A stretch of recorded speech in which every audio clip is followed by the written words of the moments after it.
नमस्कार दोस्तों, welcome to सरकारी स्टडी बेस्ड एजुकेशन। चलिए आज की इस क्लास में हम बात करने वाले हैं आईटीआई टीओ कोपा के अंतर्गत जो डिटेल क्लासेस चल रही है उसमें हम बात करेंगे यूनिट नंबर थर्ड की। यूनिट नंबर थर्ड में आपको क्या देखने को मिल जाता है? स्प्रेडशीट प्रोग्राम, जिसके अंतर्गत हम बात करेंगे एमएस एक्सेल और जो आपका लिब्रे ऑफिस है कैल्क, उसके अंतर्गत जो प्रोग्राम है जो कि स्प्रेडशीट से रिलेटेड है उसको हम थोड़ा सा देखेंगे। तो ये सारी चीज़ें हम यहाँ पर कंप्लीट रूप से कवर करेंगे। इसके पहले हमारी जो है कुछ डिटेल क्लास कवर हो चुकी है, उनको आप जाकर देख सकते हैं प्लेलिस्ट में। मैं आपको एक बार प्लेलिस्ट दिखा देता हूँ। जैसे आप चलोगे कहाँ पे, यहाँ आप जो है आपका अपने यूट्यूब चैनल में चलोगे, यहाँ पे जाकर देखोगे तो आपको देखने को मिलेगा सरकार स्टडी बेस्ड एजुकेशन। इसमें आप जाओगे प्लेलिस्ट में और देखिए आपकी डिमांड थी कि मैं अलग से प्लेलिस्ट बना दूँ किसकी, डिटेल क्लासेस की। तो यहाँ डिटेल क्लासेस की प्लेलिस्ट मिल जाएगी और यहाँ पे आपको टेस्ट सीरीज़ की प्लेलिस्ट मिल जाएगी। कहाँ पे, ये आप देख सकते हैं, ये नहीं, यहाँ पे ये फोर्थ नंबर पे आईटीआई ट्रेनिंग ऑफिसर कोपा के अंतर्गत टेस्ट सीरीज़ आपको मिल जाएगी यहाँ कंप्लीट, और यहाँ मिल जाएगी डिटेल क्लासेस। तो दोनों जाकर आप देखिए, आपको सारी चीज़ें वहाँ पे क्लियर होने वाली हैं। अभी हम जो है यूनिट थर्ड को कवर करेंगे और आप देखिए परेशान नहीं हुई है, यहाँ पे मैं जो है कोशिश करूँगा कि सारी यूनिट कवर कर दूँ। जो आपकी फर्स्ट यूनिट बची है वो भी आपकी कवर हो जाएगी। इसके अलावा आगे जितनी भी यूनिट है, मान लीजिए फोर्थ है, फिफ्थ है या जो भी है, तो जो बची है मैं पूरी कोशिश करूँगा कि सारी चीज़ें मैं कवर करा दूँ। और जब ये एग्ज़ाम हो जाएगा इसके बाद अगले परीक्षा के लिए कोई अभी से तैयारी करना चाहता है तो मैं उसके लिए जो है डिटेल कोर्स भी लेकर आऊँगा, तो उसको भी आप जो है आगे जाकर इसको जो है फॉलो कर सकते हैं। तो अभी तक आपने चैनल को सब्सक्राइब नहीं किया है तो सब्सक्राइब कर लीजिए ताकि आने वाली वीडियोस से आप मिस ना हो। तो चलिए यहाँ सबसे पहले हम बात करेंगे स्प्रेडशीट के बेसिक्स के बारे में। तो बेसिक्स क्या है भाई? जैसे सबसे पहले अगर बात करें डेफिनेशन की, तो स्प्रेडशीट एक ऐसा सॉफ्टवेयर है जिसमें डेटा को रो और कॉलम में व्यवस्थित किया जाता है। ठीक है, तो स्प्रेडशीट प्रोग्राम मतलब रो और कॉलम में डेटा को रखने के लिए हम जिस प्रोग्राम की जरूरत होती है उसे हम बोल देते हैं स्प्रेडशीट प्रोग्राम। मुख्य उद्देश्य होता है डेटा का कैलकुलेशन करना, डेटा का एनालिसिस करना और साथ ही रिपोर्ट बनाना। साथ ही डेटा जो बेसिक रूप से स्टोर हो जाता है वो सेल में स्टोर होता है। सेल मतलब हो जाता है रो और कॉलम के काटने से जो चीज़ बन जाती है वो सेल कहलाती है। उसके बाद अगर एग्जाम्पल के लिए देखें तो सैलरी शीट तैयार करना, मार्कशीट तैयार करना, बजट शीट बनाना, ये सारे काम हो जाते हैं स्प्रेडशीट के। तो मुख्य रूप से हम जो है इसकी प्रैक्टिकल देखेंगे यहाँ पे, पर जो है बेसिक रूप से पहले जो है मैं डेफिनेशन बता देता हूँ ताकि आगे आपको किसी भी प्रकार की कोई दिक्कत ना आए। तो यहाँ हम दो चीज़ों के बारे में बात कर रहे हैं, एक तो होता है वर्कबुक और एक होता है वर्कशीट। तो वर्कशीट और वर्कबुक होता क्या है, जैसे एमएस वर्ड में डॉक्यूमेंट होता था तो उसे हम बोल देते थे डॉक्यूमेंट, बोले तो यहाँ वर्कबुक बोलेंगे, और उसके अंदर पेज होते थे तो यहाँ बोल देंगे वर्कशीट। मतलब सिंपल आप समझो, वर्कबुक आपका एक डॉक्यूमेंट है और डॉक्यूमेंट के अंदर मल्टीपल वर्कशीट हो सकती है। अगर आपसे कोई पूछे एक वर्कबुक में वर्कशीट हो सकती है, बिल्कुल हो सकती है, मल्टीपल हो सकती है। अब जितनी होगी वो कंप्यूटर की क्षमता के ऊपर है, पर वर्कशीट में वर्कबुक नहीं होगी क्योंकि वर्कबुक एक डॉक्यूमेंट है और वर्कशीट एक पेज है।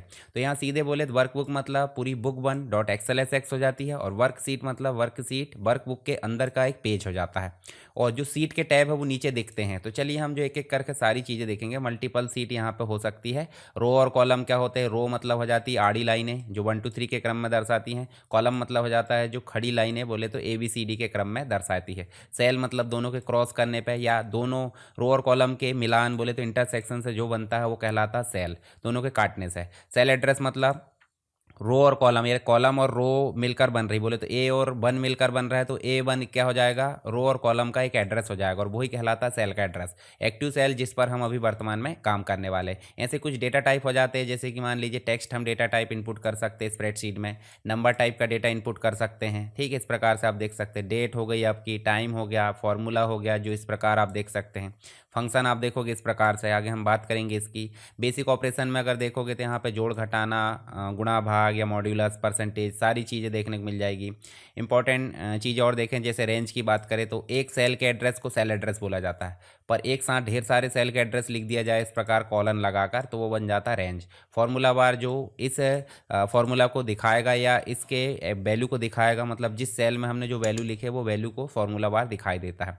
एक्टिव सेल का मतलब हो जाता है जो करंट में दिख रहा हो, और उस सेल का एड्रेस कहाँ दिखता है भाई? नेम बॉक्स में दिखता है।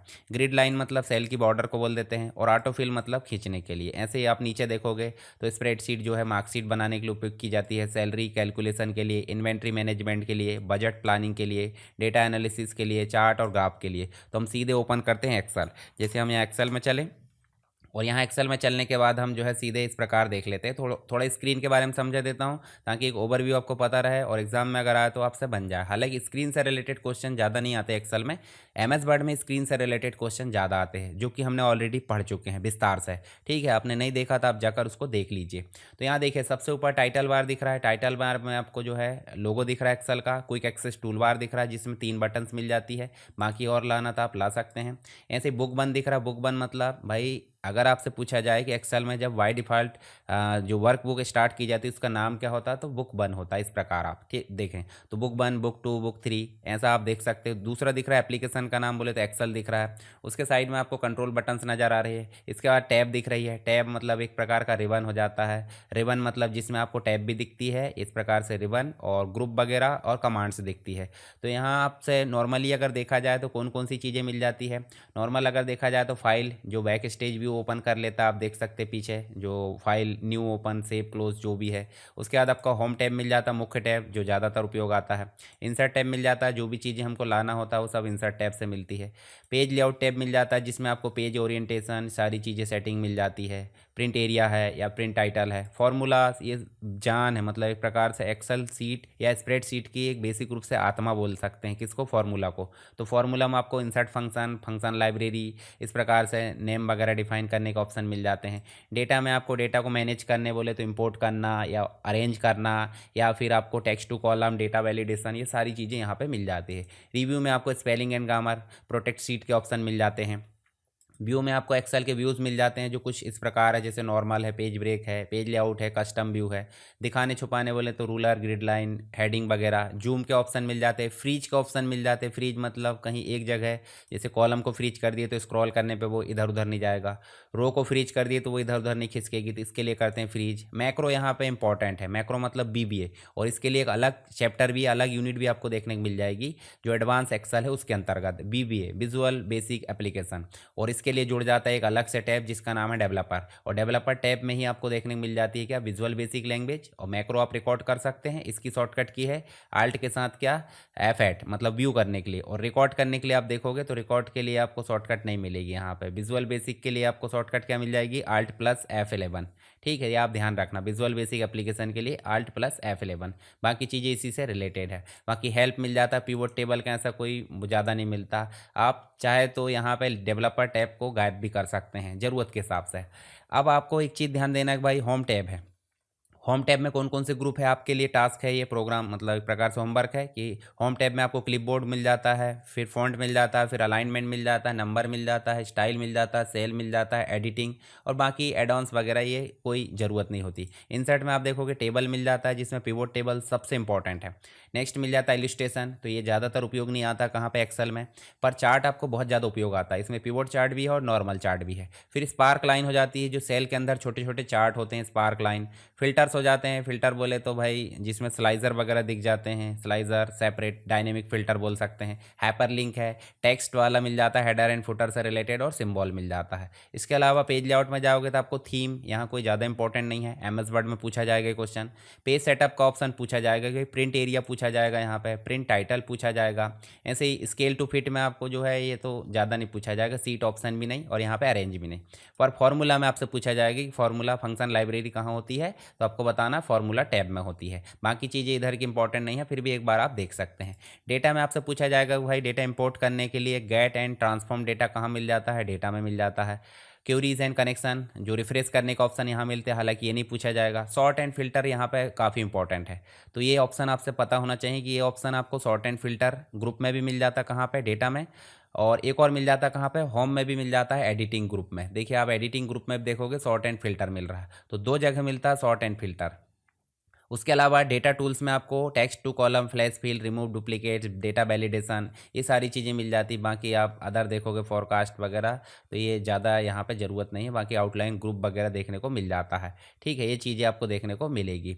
कंसोलिडेट भी यहाँ पे देखने को मिल जाता है। रिव्यू में आप देखोगे प्रोटेक्ट सीट मिल जाती है, प्रूफिंग वगैरह ये ऑप्शन है, कमेंट ऑप्शन मिल जाते हैं। व्यू में देखोगे तो व्यू से रिलेटेड वर्क सीट के या वर्कबुक के व्यू मिल जाते हैं, जो आपका शो हाइट का ऑप्शन और जूम के ऑप्शन और मैक्रो के ऑप्शन। बाकी विंडो का ऑप्शन तो तो बेसिक रूप से है। ठीक है, तो ये चीज़ें आपको ध्यान में रखना है। ठीक है, यहाँ पे इफ़ एनालिसिस के अंतर्गत दो ऑप्शन और है, जो कि सिनेरियो अलग अलग सिनेरियो के हिसाब से हमको क्या करना है, लाभ हानि का ज्ञात करना है व्यापार में, तो उसके लिए सिनेरियो मैनेजर। गोल सीक मतलब हो जाता है कि भाई अगर हमको आउटपुट पता पर इनपुट नहीं पता, तो इनपुट जानने के लिए हम गोल सीक का उपयोग कर लेते हैं। ऐसे ग्रुप और अनग्रुप कर सकते हैं हम फंक्शन और फॉर्मूला को अलग अलग प्रकार से। ठीक है, टोटल सब टोटल उसके लिए यहाँ पर देखने को मिल जाती है। तो ये हो जाते हैं मुख्य रूप से क्या, मुख्य रूप से आपके टैब का मैंने परिचय दिखाऊँ, उसके बाद आप फाइल में जाओगे तो कौन कौन सी चीज़ें होती वो भी आप देख लेना। तो ये हो जाती है बेसिक रूप से एक स्क्रीन का एरिया। और दूसरा चीज़ आप देखने को मिल जाओगा, तो यहाँ पे देखिए आपको एक और जो पट्टी देखने को मिल रही है, इस पट्टी को बोल देते हैं फॉर्मूला बार। क्या बोल देते हैं, फॉर्मूला बार। तो फॉर्मूला बार में दो पार्ट होते हैं, एक तो हो जाता है शुरू वाला जो नेम बॉक्स है, जिसमें आप देखोगे तो आप कहीं भी कर्सर रखो। मान लीजिए आपने कहाँ कर्सर रखे, जो बी कॉलम है और ये 3 वाला है, तो बी और 3 मिलकर B3 बन जाएगा, बोले तो सेल एड्रेस बन जाएगा। पहले तो बी और 3 के काटने से क्या बना, एक डिब्बा बना, और इस डब्बे का एक एड्रेस है, कैसे बना, बी और 3। इसका नाम कहाँ दिखाई दे रहा है, नेम बॉक्स में। तो ये किसका पार्ट है भाई, फॉर्मूला बार का। फॉर्मूला बार का राइट साइड में देखने को मिलेगा जो वैल्यू लिखी गई है इस सेल में वो दिखाएगा, पर यहाँ अभी है क्या, कुछ नहीं है। मान लीजिए हम यहाँ लिख देते हैं SSW एजुकेशन, तो SSW एजुकेशन दिखाई देने लगा। और यहाँ हम इक्वल लगा के क्या लिख देते हैं, इक्वल लगा के ऊपर वाले सेल का एड्रेस बोले तो B3 लिख देते हैं और एंटर कर देते हैं। तो देखिए दोनों में सेम दिख रहा है, पर हम यहाँ क्लिक कर रहे हैं, देखिए यहाँ दिख रहा है सरकार स्टडी वेब्स एजुकेशन, और नीचे क्लिक कर रहे हैं तो देखो क्या दिख रहा है, इक्वल B3। क्यों दिख रहा है ऐसा, इसलिए दिख रहा है क्योंकि यहाँ पे अभी हमने फॉर्मूला लगा चुके हैं। क्यों, देखिए फॉर्मूला, और इसका नाम ही क्या है, फॉर्मूला बार, तो इसका मतलब फॉर्मूला है तो फॉर्मूला दिखेगा, यदि फॉर्मूला नहीं है तो क्या दिखेगा, टेक्स्ट, और यदि कुछ नहीं है तो कुछ नहीं दिखेगा, खाली। तो इस प्रकार से आप देख सकते हैं। और यदि आप फॉर्मूला बार शो या हाइड कराना चाहते हैं तो आपको जाना व्यू में, और व्यू में जाके आपको फॉर्मूला बार शो ऑप्शन के अंतर्गत या ग्रुप के अंतर्गत ऐसे टिक मार्क ऑन ऑफ कर देना है, ये हो जाएगा आपका शो या हाइड। ठीक है, इस प्रकार आप देख सकते हैं। चलिए अब बात कर लेते हैं आगे हम। तो यहाँ हमने देखिए कॉलम देख लिए, कॉलम आप देखोगे टोटल मिलाकर कॉलम हो जाते हैं 16,384।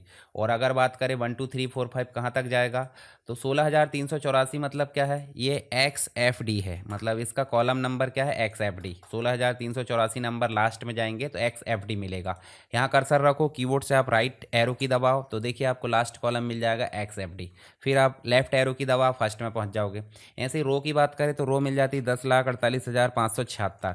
कैसे पता, ये रो है कंप्लीट और इसका नंबर भी वही है, तो कंट्रोल के साथ आप डाउन एरो की दबाओ, आप पहुंच जाओगे 10,48,576।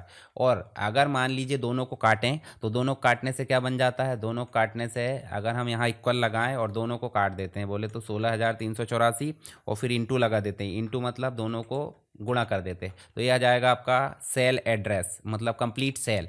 और ये जो लास्ट नंबर का सेल है इसका एड्रेस क्या हो जाएगा, जैसे पहले वाले का देखोगे तो A1 मिलेगा, देखिए A और 1।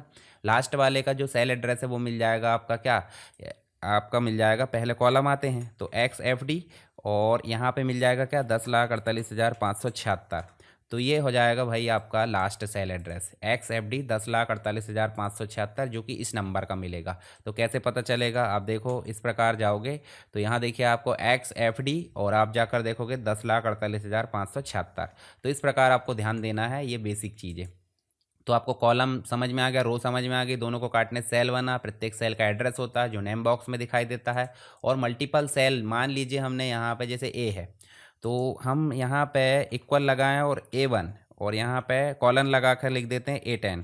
तो हमने देखिए यहाँ पे जो A10 लिखे हैं वो एक प्रकार से क्या हो गया है, ये मतलब मैक्सिमम नंबर और ये मिनिमम, बीच में क्या लगा, कॉलन। तो इस कंप्लीट को बोल देते हैं रेंज, मतलब जो सेल है, अगर मान लीजिए जैसे मान लीजिए ये सेल है तो सेल का एड्रेस है, पर मल्टीपल सेल के एड्रेस को रेंज बोल देते हैं। ठीक है, और जहां हम करंट में लिख रहे हैं अभी वो एक्टिव सेल कहलाता है, जिसकी बॉर्डर मोटी होती है। इसमें कैसे कैसे जा सकते हैं, एंटर की से भी नीचे जा सकते हैं एक्टिव करने के लिए, एरो की से भी इधर उधर कर सकते हैं, माउस की सहायता से भी इधर उधर कर सकते हैं, कीबोर्ड में टैब की से भी आप इधर उधर कर सकते हैं। तो आपको देखिए यहाँ पे मिल जाता है, एक तो मिल जाता है टैब की, ठीक है, एक मिल जाता है टैब यहाँ पे देखोगे, और एक मिल जाता है एरो की, फिर मिल जाता है कौन सा, आपको माउस क्लिक भी मिल जाता है, फिर मिल जाता है एंटर की से भी हम जो है इधर उधर कर सकते हैं। मतलब सेल को एक्टिव करने के लिए आपको तरीके 4 प्रकार से मुख्य रूप से देखने को मिल जाते हैं। तो ये बेसिक रूप से चीज़ें देखने को मिलती है। तो स्क्रीन के बारे में देखें, फिर नीचे देखो आपको मिल जाते हैं, देखें नेविगेशन बटन, जिसमें आपको सीट 1 फिर प्लस करोगे सीट 2, सीट 3, इस प्रकार से देखने को मिल जाएंगे।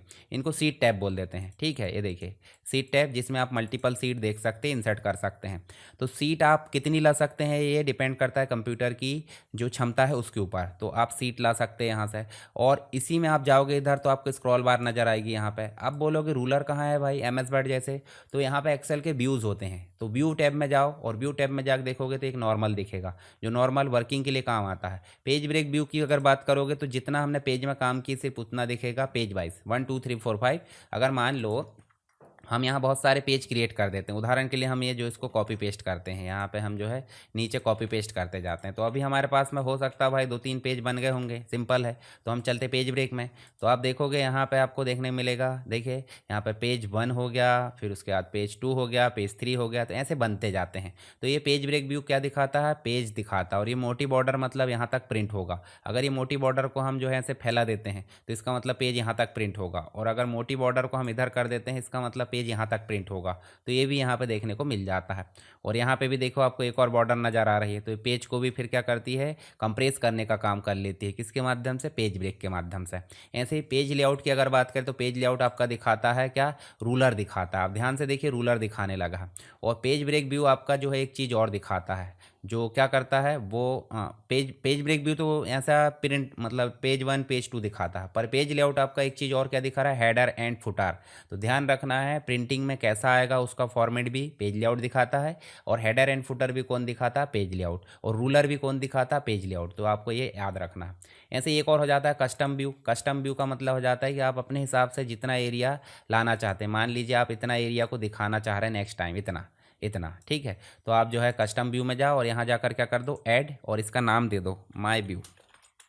तो यहाँ पे कस्टम व्यू, प्रिंट सेटिंग, सारी चीज़ें आप कर सकते हैं। अब मान लीजिए आपने बहुत इधर कहीं चले गए और कस्टम व्यू में गए और ये माय व्यू को जाकर शो कर दिए, तो वो चीज़ें दिख जाएगी जो आपने कस्टम व्यू में सेव करे थे। तो इस प्रकार से ये व्यू काम करते हैं जो आपके एम एस वर्ड के होते हैं। और जो ये सारे व्यू जो है आपको कहाँ मिल जाते हैं, देखिए 3 मुख्य रूप से व्यू आपको यहाँ मिल जाते हैं। जो आपके बॉटम में स्टेटस बार है, स्टेटस बार में देखिए काम हो रहा है, रेडी, एक्सेसिबिलिटी, इन्वेस्टिगेट ऑप्शन और व्यू मिल जाते हैं, जिसमें आपको नॉर्मल व्यू, फिर उसके बाद पेज लेआउट और उसके बाद पेज ब्रेक, 3 व्यू मिल जाते हैं। उसके बाद मिल जाता है जूम का स्लाइडर। जूम का स्लाइडर क्या बताता है कि मिनिमम इसमें 10% तक जा सकते हैं और मैक्सिमम आपका जो है 400% तक जा सकते हैं। तो ये हो जाता है आपका स्टेटस बार, ठीक है। तो स्क्रीन के बारे में हमने देखे किसकी, जो एक्सेल की स्क्रीन है।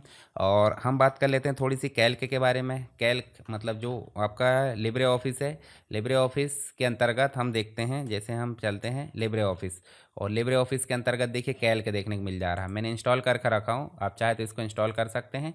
और जैसे आपका एम एस वर्ड था वैसे ये भी दिख रहा है लगभग लगभग, पर ये पुराना एक्सेल जैसा फॉर्मेट है। हम चाहे तो इसको व्यू में जाकर इंटरफेस चेंज कर सकते हैं, यूज़र इंटरफेस।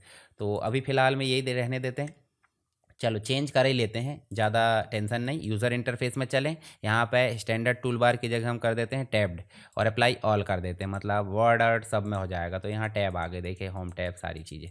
तो होम में चले, होम में चलोगे तो देखिए बेसिक फॉर्मेटिंग ये टैब दिख रही है, क्विक एक्सेस टूल बार भी दिख रहा है, यहाँ पे नाम दिख रहा है। और इसमें नाम क्या आता है बाय डिफ़ॉल्ट, ध्यान में रखना, अनटाइटल्ड। और फिर उसके बाद है एप्लीकेशन का नाम। उसके बाद क्या आ रहा भाई, उसके बाद आ रहा आपका कंट्रोल बॉक्स, और यहाँ पे टैब आ रही है, टैब देखने को मिलेगी। कुछ ऑप्शन और दे रहा है जो एक्स्ट्रा मतलब सेटिंग के लिए होते हैं।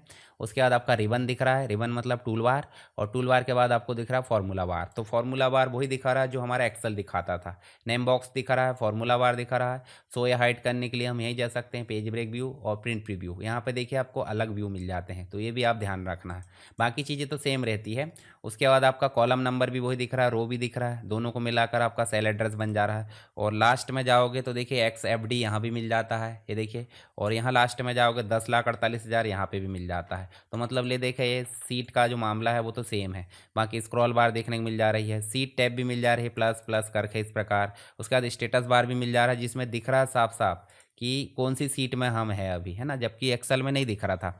उसके बाद आप जाओगे लैंग्वेज वगैरह दिख रही है। यहाँ पे भी जूम स्लाइडर दिख रहा है, आप बढ़ाकर देख सकते हैं। देखिए यहाँ पे भी आपको जो है कितना दिख रहा है, 399 मतलब 400 मान सकते हैं। और मिनिमम आप देखोगे तो 20% है। तो ध्यान रखना ये चीज़ का कि यहाँ पे 20% है, और इसमें मैक्सिमम जो है आपका कितना मिल जाता है 400, और नॉर्मल आपका 100% मिल जाता है, ठीक है। तो ये चीज़ आपको देखने को मिल जाएगी स्प्रेडशीट प्रोग्राम कैल्क के अंतर्गत, लिब्रे ऑफिस कैल्क। चलिए अभी फिलहाल में इसको बंद कर देते हैं। हम चलते हैं कहाँ पे, एक्सेल में। और एक्सेल में चलने से पहले हम देख लेते हैं अब थोड़ा सा एक्सेल की जो फाइल एक्सटेंशन है उसके बारे में।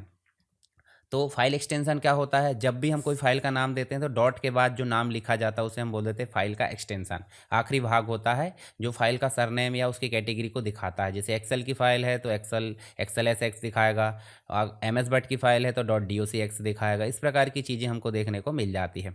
तो ये बताता है कि फाइल किस प्रकार के सॉफ्टवेयर से बनी है। स्प्रेडशीट अलग अलग सॉफ्टवेयर के अनुसार एक्सटेंशन होते हैं।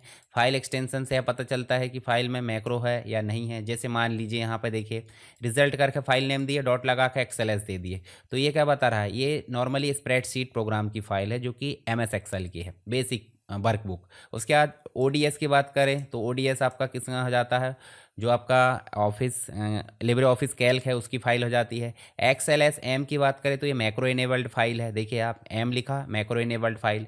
जैसे एक्सेल एस एक्स तो हमने देख लिए कि भाई ये डिफ़ॉल्ट रूप से फाइल होती है, मैक्रो सपोर्ट नहीं होता इसमें।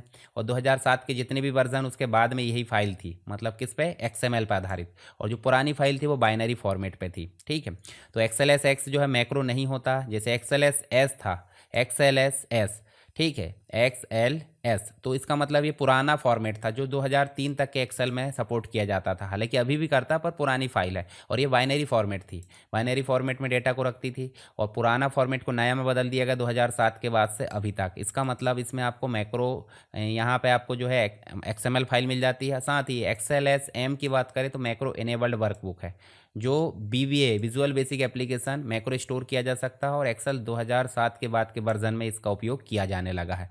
तो एक्सेल एस एम मतलब मैक्रो के साथ में आने वाली। अब लिब्रे ऑफिस कैल्क की बात करें तो ओडीएस है।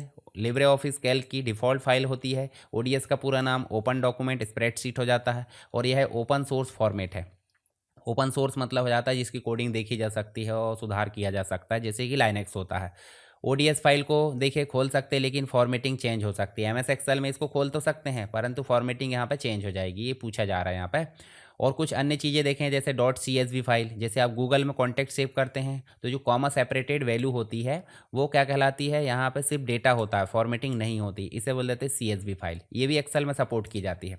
एक्स एल टी एक्स बोले तो एक्सेल में टेम्पलेट फाइल हो जाती है। और एक्स एल टी एम बोले तो मैक्रो इनेबल टेम्पलेट फाइल। ये भी आपको ध्यान में रखना है, ठीक है। आगे चलें तो मैक्रो के लिए कुछ इंपॉर्टेंट यहाँ पे देखें तो जो आपका मतलब यहाँ पे एक्सेल में देखें, X L S X basic file है default, X L S M macro file, X L S ये पुराना फाइल ओल्ड वर्जन जो बाइनरी फॉर्मेट में था। उसके बाद ओडीएस बोले तो डिफ़ॉल्ट लिब्रे ऑफिस कैल्क का फॉर्मेट। और सीएसवी बोले तो फॉर्मूला और फॉर्मेटिंग स्टोर नहीं होते इसमें, ठीक है। ओडीएस मतलब ओपन डॉक्यूमेंट स्प्रेडशीट हो जाता है। चलिए अब बात कर लेते हैं वर्कबुक और वर्कशीट की, जो हमने ऑलरेडी देख ली हैं। तो आपको देखिए एक्सेल में चल के दिखाऊं तो जो पूरी विंडो दिख रही है जो कि बुक 1 है, बुक 1 वर्कबुक कहलाएगी। और इसके अंदर जो सीट 1 सीट 2 सीट 3 दिख रहा है वो वर्कशीट कहलाएगी। तो आपको सीधे सीधे समझ में आ गया, बुक 1 में मल्टीपल सीट हो सकती है पर सीट में बुक नहीं हो सकती। चलिए ये तो आपको बेसिक पहले भी समझा दिया मैंने, यहाँ पे आप देख सकते हैं। और वर्कबुक का ही एक्सटेंशन होता है, वर्कशीट का कोई एक्सटेंशन नहीं होता है, ये भी आपको ध्यान में रखना है। और वर्कशीट में हम अलग अलग डेटा बना सकते हैं, डेटा एंट्री, फार्मूला, फॉर्मेटिंग, ये सारे काम कर सकते हैं। उसके बाद देखिए वर्कबुक और वर्कशीट में अंतर आप देख लेना यहाँ पे। ये मैं पीडीएफ आपको प्रोवाइड कर दूंगा कहाँ पे, टेलीग्राम में। और टेलीग्राम में जाकर आप देख सकते हैं SSW एजुकेशन, इसकी लिंक आपको मिल जाएगी कहाँ पे, डिस्क्रिप्शन बॉक्स में। या फिर आप जो है एक प्रकार से देखें तो मैं आपको जो है यहाँ दिखा देता हूँ, आप सर्च कर लेना, सीधे लोगो है और लिंक भी आप देख सकते हैं। इस प्रकार से मैं लिंक आपको दे दूंगा कहाँ पे, डिस्क्रिप्शन बॉक्स में। तो ध्यान रखना, उसमें आप जाकर उसको ज्वाइन कर सकते हैं। गलत ग्रुप को या गलत चैनल को ज्वाइन मत करना। क्या होता है, बहुत सारे चैनल बने हुए हैं, इस नाम से भी दूसरे चैनल देखने को मिल जाते हैं, सरकार स्टडी वेब्स एजुकेशन के नाम से, पर वो चैनल आपको देखने को नहीं मिलेगा। मैं आपको दिखा भी देता हूँ, जैसे कुछ लोग उसमें ज्वाइन हो जाते हैं, जैसे सरकार स्टडी वेब्स एजुकेशन। ये देखिए यहाँ पे आपको एक चैनल और दिखेगा, ये देखिए यहाँ पे, ये चैनल जो है ये चैनल नहीं है यहाँ पे, ठीक है। इन चैनल को ज्वाइन नहीं करना है, ये चैनल जो है फालतू चैनल है। फालतू बोले तो देखिए यहाँ क्रिप्टो गार्ड प्रो, मतलब एक प्रकार से हैकिंग स्पाईवेयर से रिलेटेड है। तो आप बचना इन चीज़ों से, नहीं तो आपका ही नुकसान होने वाला है। तो इसलिए सही चैनल को ही ज्वाइन करना है। चलिए आगे चलें तो आपको देखने को मिल जाएगा रो और कॉलम एंड सेल। तो रो कॉलम हमने समझ गए, रो मतलब हो जाता है हॉरिजॉन्टल लाइनें जिसमें 1 2 3 4 5 के क्रम में लिखा जाता है, ठीक है, दाएँ से बाएँ इसमें डेटा पढ़ा जाता है। और हर रो का एक यूनिक नंबर होता है। 2007 के वर्जन के बाद यहाँ पे आ जाते हैं 10,48,546 76, पहले थे 65,536। तो यहाँ जो है उदाहरण के लिए रो 1, रो 5, रो 25 इस प्रकार देख सकते हैं। तो चलिए यहाँ पे देखें, कॉलम की बात कर लें तो कॉलम जो है वर्टिकल फॉर्मेट में होते हैं, खड़े में, जिनकी संख्या ABCD से दर्शाई जाती है। सबसे लास्ट वाले को बोला जाता है XFD, जो कि 16,384 नंबर का होता है। चलिए नेक्स्ट देखें यहाँ पे सेल की, तो दोनों के मिलाने से, रो और कॉलम के मिलाने से जो बॉक्स बनता है उसे सेल बोल देते हैं। और डेटा एंट्री इसी बेसिक एंटिटी में होती है। जैसे आपसे पूछा जाए वर्कशीट में काम करने के लिए सबसे बेसिक चीज़ क्या है भाई, सेल है। अगर सेल नहीं होगा तो रो और कॉलम होंगे, ठीक है। तो ये चीज़ आप देख सकते हैं। और रो और कॉलम के मिलने सेल बनता है, पर रो संख्या और कॉलम संख्या से मिलकर सेल एड्रेस बनता है। मतलब यहाँ आप सीधे सीधे बोले सेल एड्रेस मतलब कॉलम का जो संख्या है लेटर और रो का जो नंबर है, दोनों से मिलकर क्या बना है, सेल एड्रेस। जब कॉलम और रो मिला है तो सेल बनता है, पर कॉलम नंबर और रो नंबर मिला है तो सेल एड्रेस बनता है। ये भी आप ध्यान में रखना है, ठीक है। चलिए ये बेसिक चीज़ हो गई। उसके बाद नेक्स्ट हम देख सकते हैं, यहाँ पे नीचे आपको देखने को मिल जाएगा क्या, जो एक्टिव सेल है। एक्टिव सेल मतलब हम जहाँ पर भी कर्सर पर क्लिक करेंगे, टैब की दबाएंगे, एरो की दबाएंगे, एंटर की दबाएंगे, तो जो बॉक्स जो है जिसके आसपास बॉर्डर थोड़ी सी मोटी दिखाई देती है वो कहलाता है एक्टिव सेल। और प्रत्येक एक्टिव सेल का एक नेम होता है, मतलब एक एड्रेस होता है जो कि आपका नेम बॉक्स में दिखाई देता है। तो मुख्य रूप से अगर देखा जाए तो टोटल रोज कितनी हो गई, 10 48 576। टोटल जो कॉलम है वो 16,384 हो गए। उसके बाद लास्ट जो कॉलम है वो XFD हो गया। और रो तो लास्ट वाली पता ही है, सेल मतलब रो कॉलम का जो काटना होता है वो सेल कहलाता है। मुख्य रूप से यहाँ पे आपको चीज़ें क्या देखने को मिल जाएगी, रो को वर्टिकल और कॉलम को हॉरिजॉन्टल, ये समझना नहीं है, सीधे मैंने आपको समझा दिया हूँ। सेल एड्रेस को रो पहले नहीं लिखना है, A1 A2 इस प्रकार की चीज़ें देखने को मिलेगी। उसके बाद रो और कॉलम की संख्या ये वाली पहले थी पुराने वर्जन में, अभी नहीं है, ध्यान रखना, ठीक है। अब नेम बॉक्स और फॉर्मूला दोनों चीज़ें हमने समझ लिए। नेम बॉक्स क्या दिखाता है, नेम बॉक्स आपका जो फंक्शन, मतलब जो भी हमने सेल एक्टिव रखे हैं, जहाँ भी हम काम कर रहे हैं उसका नेम दिखाएगा, जैसे A1 B1 C1 जो भी है। फार्मूला बार क्या दिखाता है, जो डेटा लिखा है वो दिखाता है। फार्मूला लिखा हो तो फार्मूला दिखाएगा, नहीं तो टेक्स्ट दिखाएगा, नहीं तो फिर खाली दिखाएगा। तो ये हमने ऑलरेडी देख लिए हैं। इसके बाद डिफ़ॉल्ट जूम रेंज भी हमने देख लिए। डिफ़ॉल्ट जूम रेंज कितनी होती है भाई, मिनिमम आप देखोगे 10%, मैक्सिमम आप देखोगे कितनी 400% मिल जाती है। और जो आपका कैल्क है उसमें कितनी मिल जाती है, मिनिमम 20% और मैक्सिमम 400। और अगर आपसे नॉर्मल पूछा जाए तो वो हो जाती है 100%, ठीक है।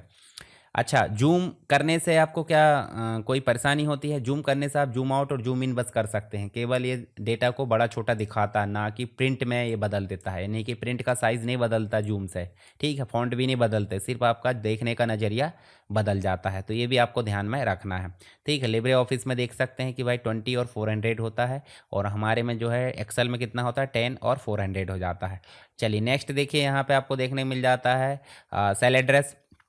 तो सेल एड्रेस भी हमने देख लिए। सेल एड्रेस A1 B1 बोले तो कॉलम पहले आता है, कॉलम और रो के काटने सेल बनता है, पर कॉलम नंबर पहले आएगा फिर रो नंबर आएगा, ठीक है। जैसे मान लीजिए B कॉलम में है और 5 नंबर पे है तो B5 आ जाएगा, B कॉलम और 5 नंबर की रो। इस प्रकार से आप कॉलम और जो रो है उसको मिलाकर सेल एड्रेस बना सकते हैं। और अगर बात करें हम इस प्रकार की कॉलन लगा के A1 से A10 लिख देते हैं तो इसको बोल देते हैं रेंज। क्या बोल देते हैं, रेंज। ये कहलाती है रेंज एड्रेस, ठीक है, जिसे कॉलन से इंडिकेट किया जाता है। पर मान लीजिए कॉमा लगा के लिए तो मल्टीपल सेल एड्रेस हम ले सकते हैं। चलिए आगे चले हम यहाँ पे, तो स्पेशल चीज़ें देखें। स्पेशल बोले तो यहाँ पे कॉलम एक्सेल के बाद में, मतलब 2007 के बाद में XFD तक पहुँच गए। और ये आप देख सकते हैं लास्ट कॉलम का जो या सेल का एड्रेस XFD 10 48 576 हो जाता है। और इसमें कोई केस सेंसिटिव चीज़ें नहीं होती। डेटा टाइप हमने देखें, डेटा टाइप कौन कौन से होते हैं एक्सेल में, आपको ध्यान रखना है। डेटा टाइप मतलब हो जाता है एक्सेल में आप किस किस प्रकार से डेटा को एंटर कर सकते हैं। मान लीजिए स्प्रेडशीट में सेल के अंदर जो डेटा डाला जाता है उसके टाइप को बोल देते हैं डेटा टाइप। जैसे उदाहरण के लिए हम सबसे पहले टेक्स्ट इनपुट कर सकते हैं, A से लेकर Z, स्मॉल कैपिटल सभी चीज़ें, ठीक है। तो यहाँ पे इसमें कैलकुलेशन नहीं होगा, ध्यान रखना है, टेक्स्ट पर कैलकुलेशन नहीं होगा, ठीक है। और इसमें टेक्स्ट अलाइन हमेशा लेफ्ट होता है, मतलब जो हम एक्सेल में टेक्स्ट लिखते हैं, उदाहरण के लिए हम नई सीट में चलते हैं और नॉर्मली हम यहाँ लिख देते हैं क्या भाई, यहाँ हम लिख देते हैं सरकार, ठीक है। और एंटर जैसे करें तो इसका अलाइनमेंट कैसा हो रहा, लेफ्ट। और अगर हम कोई लिख देते हैं, जैसे मान ली हम यहाँ लिख दें 50,000 और 50,000 जैसे लिखे तो उसका लाइन कैसा हो रहा, राइट। तो दोनों चीज़ याद रखना है। टेक्स्ट का लाइन बाय डिफ़ॉल्ट लेफ्ट होता है, हम चाहे तो उसे बाद में बदल सकते हैं। ये देखिए 9 प्रकार का अलाइनमेंट है। और नंबर का अलाइनमेंट बाय डिफ़ॉल्ट राइट होता है, जिसे भी हम बदल सकते हैं। तो यहाँ आप ध्यान रखना है, नंबर अगर लिखना है तो उसका अलाइनमेंट राइट हो जाएगा, और टेक्स्ट लिखना है तो उसका लाइन लेफ्ट हो जाएगा।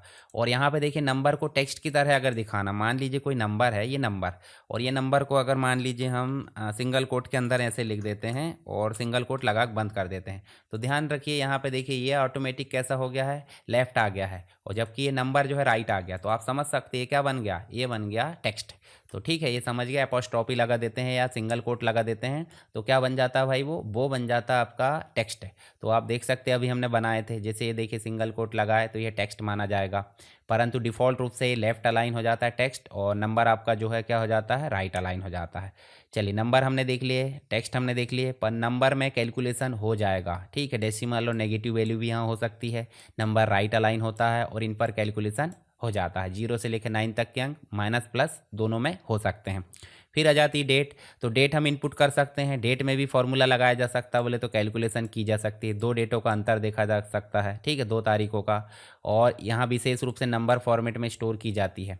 और यहाँ विभिन्न फॉर्मेट जैसे DDMM, हम बोले तो डेट पहले आ जाएगी, मंथ उसके बाद बाय बाय, या फिर MMDD बाय बाय। जैसे अभी देखोगे यहाँ डेट दिख रही है MMDD बाय बाय पे फॉर्मेट में, बोले तो मंथ पहले आ रहा है, फिर डेट आ रही है, फिर आ रहा है ईयर। तो इस प्रकार से आप देख सकते हैं ये फॉर्मेट चलता है।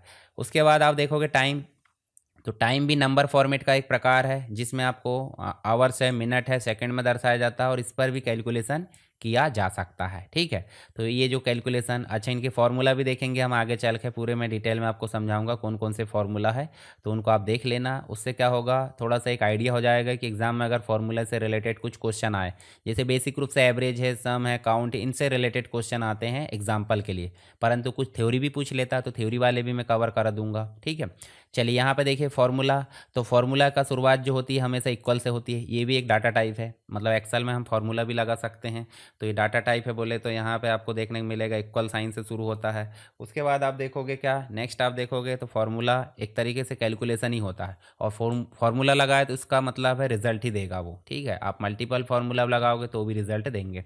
शुरुआत हमेशा किससे होती है, इक्वल से। और ध्यान रखिए यहाँ पे देखिए, इक्वल करके A1 प्लस A2 लिख दिए तो ये कहलाएगा फार्मूला, और फार्मूला जो प्री डिफाइन होते हैं वो कहलाते हैं फंक्शन, मतलब जिनका काम पहले से डिफाइन हो जाता है, जो भी इक्वल साइन से शुरू होते हैं। और यहाँ पर सम लिखें, सम ने जो रेंज लिखा अंदर उसका टोटल आ जाएगा, यानी कि सम आ जाएगा या जोड़ हो जाएगा, तो ये कहलाता फंक्शन। याद रखिए, मतलब ये कहलाएगा फार्मूला, और प्री डिफाइन वाला है तो क्या हो जाएगा, फंक्शन। ठीक है, चलिए यहाँ पे अलाइनमेंट आप देख लेना कि भाई किसका अलाइनमेंट क्या होता है, डेटा टाइप एग्जाम्पल के लिए। चलिए नेक्स्ट देखिए, ऑटोफिल और कस्टम लिस्ट की बात कर लेते हैं। तो ऑटोफिल क्या होता है, सबसे पहले हम चलते हैं सीट 3 में, और सीट 3 में चल के हम लिख देते हैं यहाँ पे 1, और 1 लिखें तो देखिए यहाँ पे आप देखोगे तो 1 1 1 1 कॉपी हो गया। इसका मतलब ऑटोफिल नहीं हो रहा है, ये डुप्लीकेट हो रहा है। पर यदि हम इसी को कंट्रोल के साथ या फिर सीधे पहले क्लिक करो, खींच दो यहाँ पे प्लस हैंडल के साथ में, इसको फिल हैंडल बोल देते हैं। जो प्लस का साइन दिख रहा है ना, इसको बोल देते हैं फिल हैंडल। क्या बोल देते हैं, फिल हैंडल। और यहाँ पे आप जाओगे तो देखिए आपको मिलेगा फिल सीरीज। जैसे आप सेकंड नंबर पर क्लिक करोगे तो ऑटोमेटिक ऑटो फिल हो जाएगा, मतलब फिल। और अगर हम इसी को लाना चाहते हैं नंबर में, तो 1 और 2 लिखे साथ में, और दोनों को सेलेक्ट करें जो डॉक्टर साइन है उससे, और फिर गए फिल हैंडल में, और फिल हैंडल में जाके ऐसे करें तो आ जाए। उसके बाद एक चीज़ और होती है जो आपका मूव टूल हो जाता है। देखिए मूव, ये देखिए मूव वाला जा रहा पॉइंटर, एक आ जा रहा डॉक्टर साइन, और एक आ जा रहा आपका प्लस। तो ये जो है आपके देखने को मिल जाएंगे, फिल हैंडल मिल जाता है प्लस वाला, ये मिल जाता है डॉक्टर साइन बोले तो सिलेक्शन वाला, और बॉर्डर पर लाते हैं तो मूव वाला मिल जाता है। तो 3 प्रकार के यहाँ पॉइंटर होते हैं एक्सेल में, ये भी आप ध्यान रखोगे। चलिए अब दूसरा चीज़ें देख लेते हैं। जैसे हमने लिखे मंडे, और मंडे लिखे हैं हम, कोई कंट्रोल नहीं दबा रहे ना कोई, आप जो है 2 मंडे ट्यूसडे लिख रहा है, सीधे आप क्लिक करके खींच दो यहाँ पे फिल हैंडल से, ऑटोमेटिक आ जाएगा। तो ये प्री डिफाइंड लिस्ट बनी हुई है, ध्यान रखना। अगर मान लीजिए आप जनवरी लिख देते हो तो जनवरी के बाद फरवरी आएगा, ये कंप्यूटर को पता है, क्योंकि उसके पास भी डेट एंड टाइम चल रहा है। देखिए दिख रहा है, ऐसे ही आप लिख दोगे, मान लीजिए आपने कुछ और लिखे हैं जो वो जानता है, तो वो भी ऑटोमेटिक ला देगा। पर ऐसे ही हम खुद की लिस्ट बनाना चाहते तो हम जाएंगे कहाँ पे, फाइल में, यहाँ जाएंगे ऑप्शन में, ऑप्शन में जाने के बाद आपको जाना है एडवांस में, और एडवांस में जाने के बाद जाओगे नीचे तो आपको मिलेगी कस्टम लिस्ट। देखिए नीचे चले जाओगे, देखिए एडिट कस्टम लिस्ट, आप जाओगे यहाँ पे तो ऑलरेडी बनी बनाई है, देखिए यहाँ पे दिख रहा है। अगर मान लीजिए हैं HR IT सेल्स मार्केटिंग, अगर HR लिखोगे तो ऑटोमेटिक आ जाएगी। हम चाहते हैं न्यू लिस्ट बनाना, और न्यू लिस्ट बना देते हैं हम यहाँ पे, यहाँ कर देते हैं हम न्यू, और न्यू लिस्ट बना देते हैं। और न्यू लिस्ट बना के हम क्या कर लेते हैं कि भाई यहाँ पे लो हो जाए, यहाँ पे हो जाए मीडियम, और यहाँ हो जाए हाई और सबसे लास्ट में बेस्ट हो जाए। ठीक है, ये हो जाए और इसको हम कर देंगे क्या, ऐड। और ऐड जैसे करे ओके करे। ठीक है, ओके कर दिए। कहाँ से करें, एडवांस टैब में जाकर, और यहाँ पे हमने लो लिखे तो यहाँ बिना कुछ लिखे हम खींच दे रहे हैं। तो देखिए ऑटोमेटिक क्या आ गया, लो मीडियम हाई बेस्ट। इसका मतलब हम खुद की लिस्ट बना सकते हैं। तो ऑटो फिल मतलब ऑटो फिल हो गया। एक और चीज़ ध्यान रखना, जैसे हम यहाँ अगर छिंदवाड़ा लिख देते हैं तो यहाँ पे आप जो है जैसे सी लिखोगे तो ऑटोमेटिक नीचे आ जाएगा। इसको बोल देते हैं ऑटो कंप्लीट। देखिए इस चीज़ से एक बात याद आई कि आप मुझे कमेंट बॉक्स में सभी जितने वीडियो देख रहा है सब अपने नाम के आगे जो है अपनी सिटी लिखेंगे, कौन सी सिटी से आप बिलोंग करते हैं, ताकि मुझे भी पता चल पाए कि वीडियो कहाँ कहाँ से देखे जा रहा है।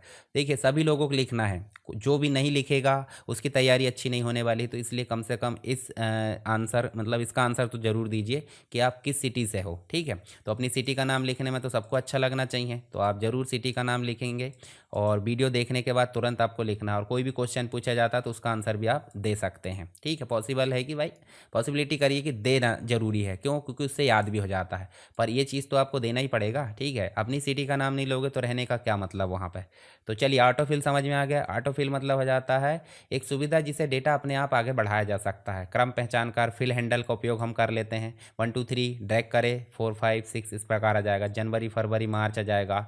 ठीक है, हम फिल हैंडल का उपयोग करके कर लेते हैं। ऑटोफिल बोले तो कॉपी हो जाता है, 10 कॉपी हो जा रहा था। फिल सीरीज़ में क्या हो जा रहा है, 1 2 3 4 5 आ जा रहा है। डेट अगर फिल करना है तो डेट आप नॉर्मल लिख भी दो, जैसे आज की डेट में लिख देता हूँ 18 फरवरी, और 18 फरवरी मैंने लिखा, देखिए आ गया। और इसकी जो कंप्लीट डेट है वो कहाँ दिख रही है, यहाँ पे आप देखो। यहाँ जाओगे तो आपको देखने को मिलेगा यहाँ पे 2/18/26। तो ये ऑटोमेटिक ले लिया है। इसका टाइप भी हम बदल सकते हैं। डेटा टाइप आप देखोगे यहाँ पे, तो डेटा टाइप आपको दिख रहा है नंबर, जनरल।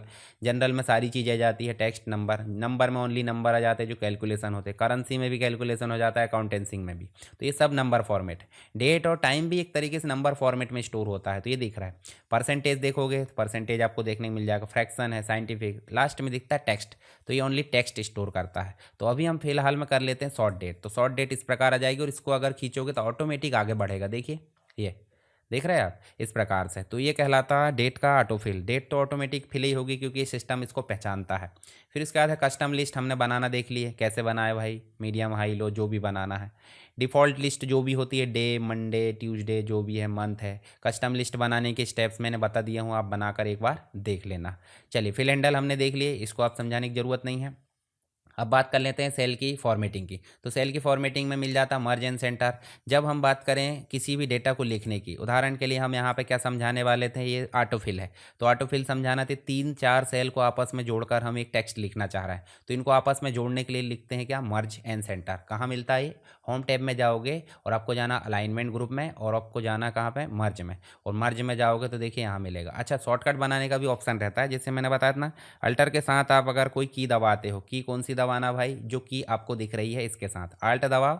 एच दिख रहा तो होम में चले जाओगे, एन मतलब इंसर्ट में चले जाओगे, जे आई, इसके बाद है पी है, एम है, इसके अलावा ए है, आर है, डब्लू है, इस सब की शॉर्टकट है। मतलब अल्टर के साथ एच दबाओ, आप चले गए कहाँ, आप यहाँ पे, और एम दबाएंगे तो मर्ज में चले जाएंगे, और उसके बाद सी दबाएंगे तो क्या हो जाएगा, आपका मर्ज एंड सेंटर हो जाएगा। जैसे आप दबाओगे देखिए मर्ज एंड सेंटर हो गया। तो ऐसी शॉर्टकट भी जमा कर देख लेना। तो आप देखिए अल्टर के साथ आप क्या लिखोगे यहाँ पे भाई, alter alt plus H plus आपको क्या दबाना है, एम दबाना है। एम के बाद आपको क्या दबाना है, सी दबाना है। तो ये आपकी शॉर्टकट बन जाएगी क्या, मर्ज एंड सेंटर की। तो ऐसे क्वेश्चन भी आ जाते हैं। और यहाँ लिखोगे क्या, मान लो ये ऑटोफिल प्रैक्टिस है, ठीक है। अब देखिए उदाहरण के लिए हमने यहाँ पे ये देखिए, अगर मान लीजिए ये एस एस डब्ल्यू लिखें, और एस एस डब्ल्यू देखिए दूसरे सेल तक भी चला गया, हम चाह रहे हैं कि इसको एक ही में एडजस्ट करें, तो इसके लिए उपयोग कर लेते हैं रैप टेक्स्ट, वर्ब टेक्स्ट या रैप टेक्स्ट जैसे बोलो। देखिए इस प्रकार से अरेंज करना है तो आपको मर्ज एंड सेंटर और वर्ब टेक्स्ट यहाँ पे ज़रूरत पड़ जाती है। तो मर्ज एंड सेंटर आप समझ गए। चलिए आगे चलते हैं, यहाँ पे हम जो है आगे देखते हैं। वर्ब टेक्स्ट भी हमने समझ गए, वही एडजस्ट करना जो अपने कॉलम या सेल की विड्थ है उसके अकॉर्डिंग।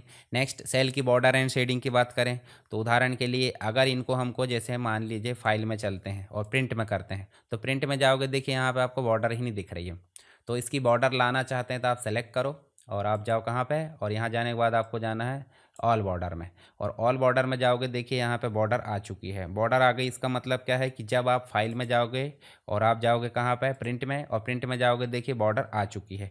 बॉर्डर आ गई, इसका मतलब क्या है कि ये बॉर्डर जो है अब प्रिंट में भी आएगी। तो बॉर्डर देना तो समझ गए कैसे बॉर्डर दिए भाई हमने, तो बॉर्डर देना आपने समझ गया। दूसरी चीज़ मैं आपको दिखाता हूँ, यहाँ पे शेडिंग भी हो जाती है। शेडिंग का मतलब पर्टिकुलर कोई सेल को सिलेक्ट करे या पूरे के पूरे सेल को सिलेक्ट करे। तो इस प्रकार आप क्या कर सकते हैं, यहाँ पे इसकी शेडिंग बोले तो बैकग्राउंड कलर भी यहाँ पे डिफाइन कर सकते हैं। चलिए मैं आपको दिखाता हूँ बैकग्राउंड कलर। एक सेल को सिलेक्ट करें और यहाँ देखिए आपको मिल रहा है कहाँ, होम टैब में।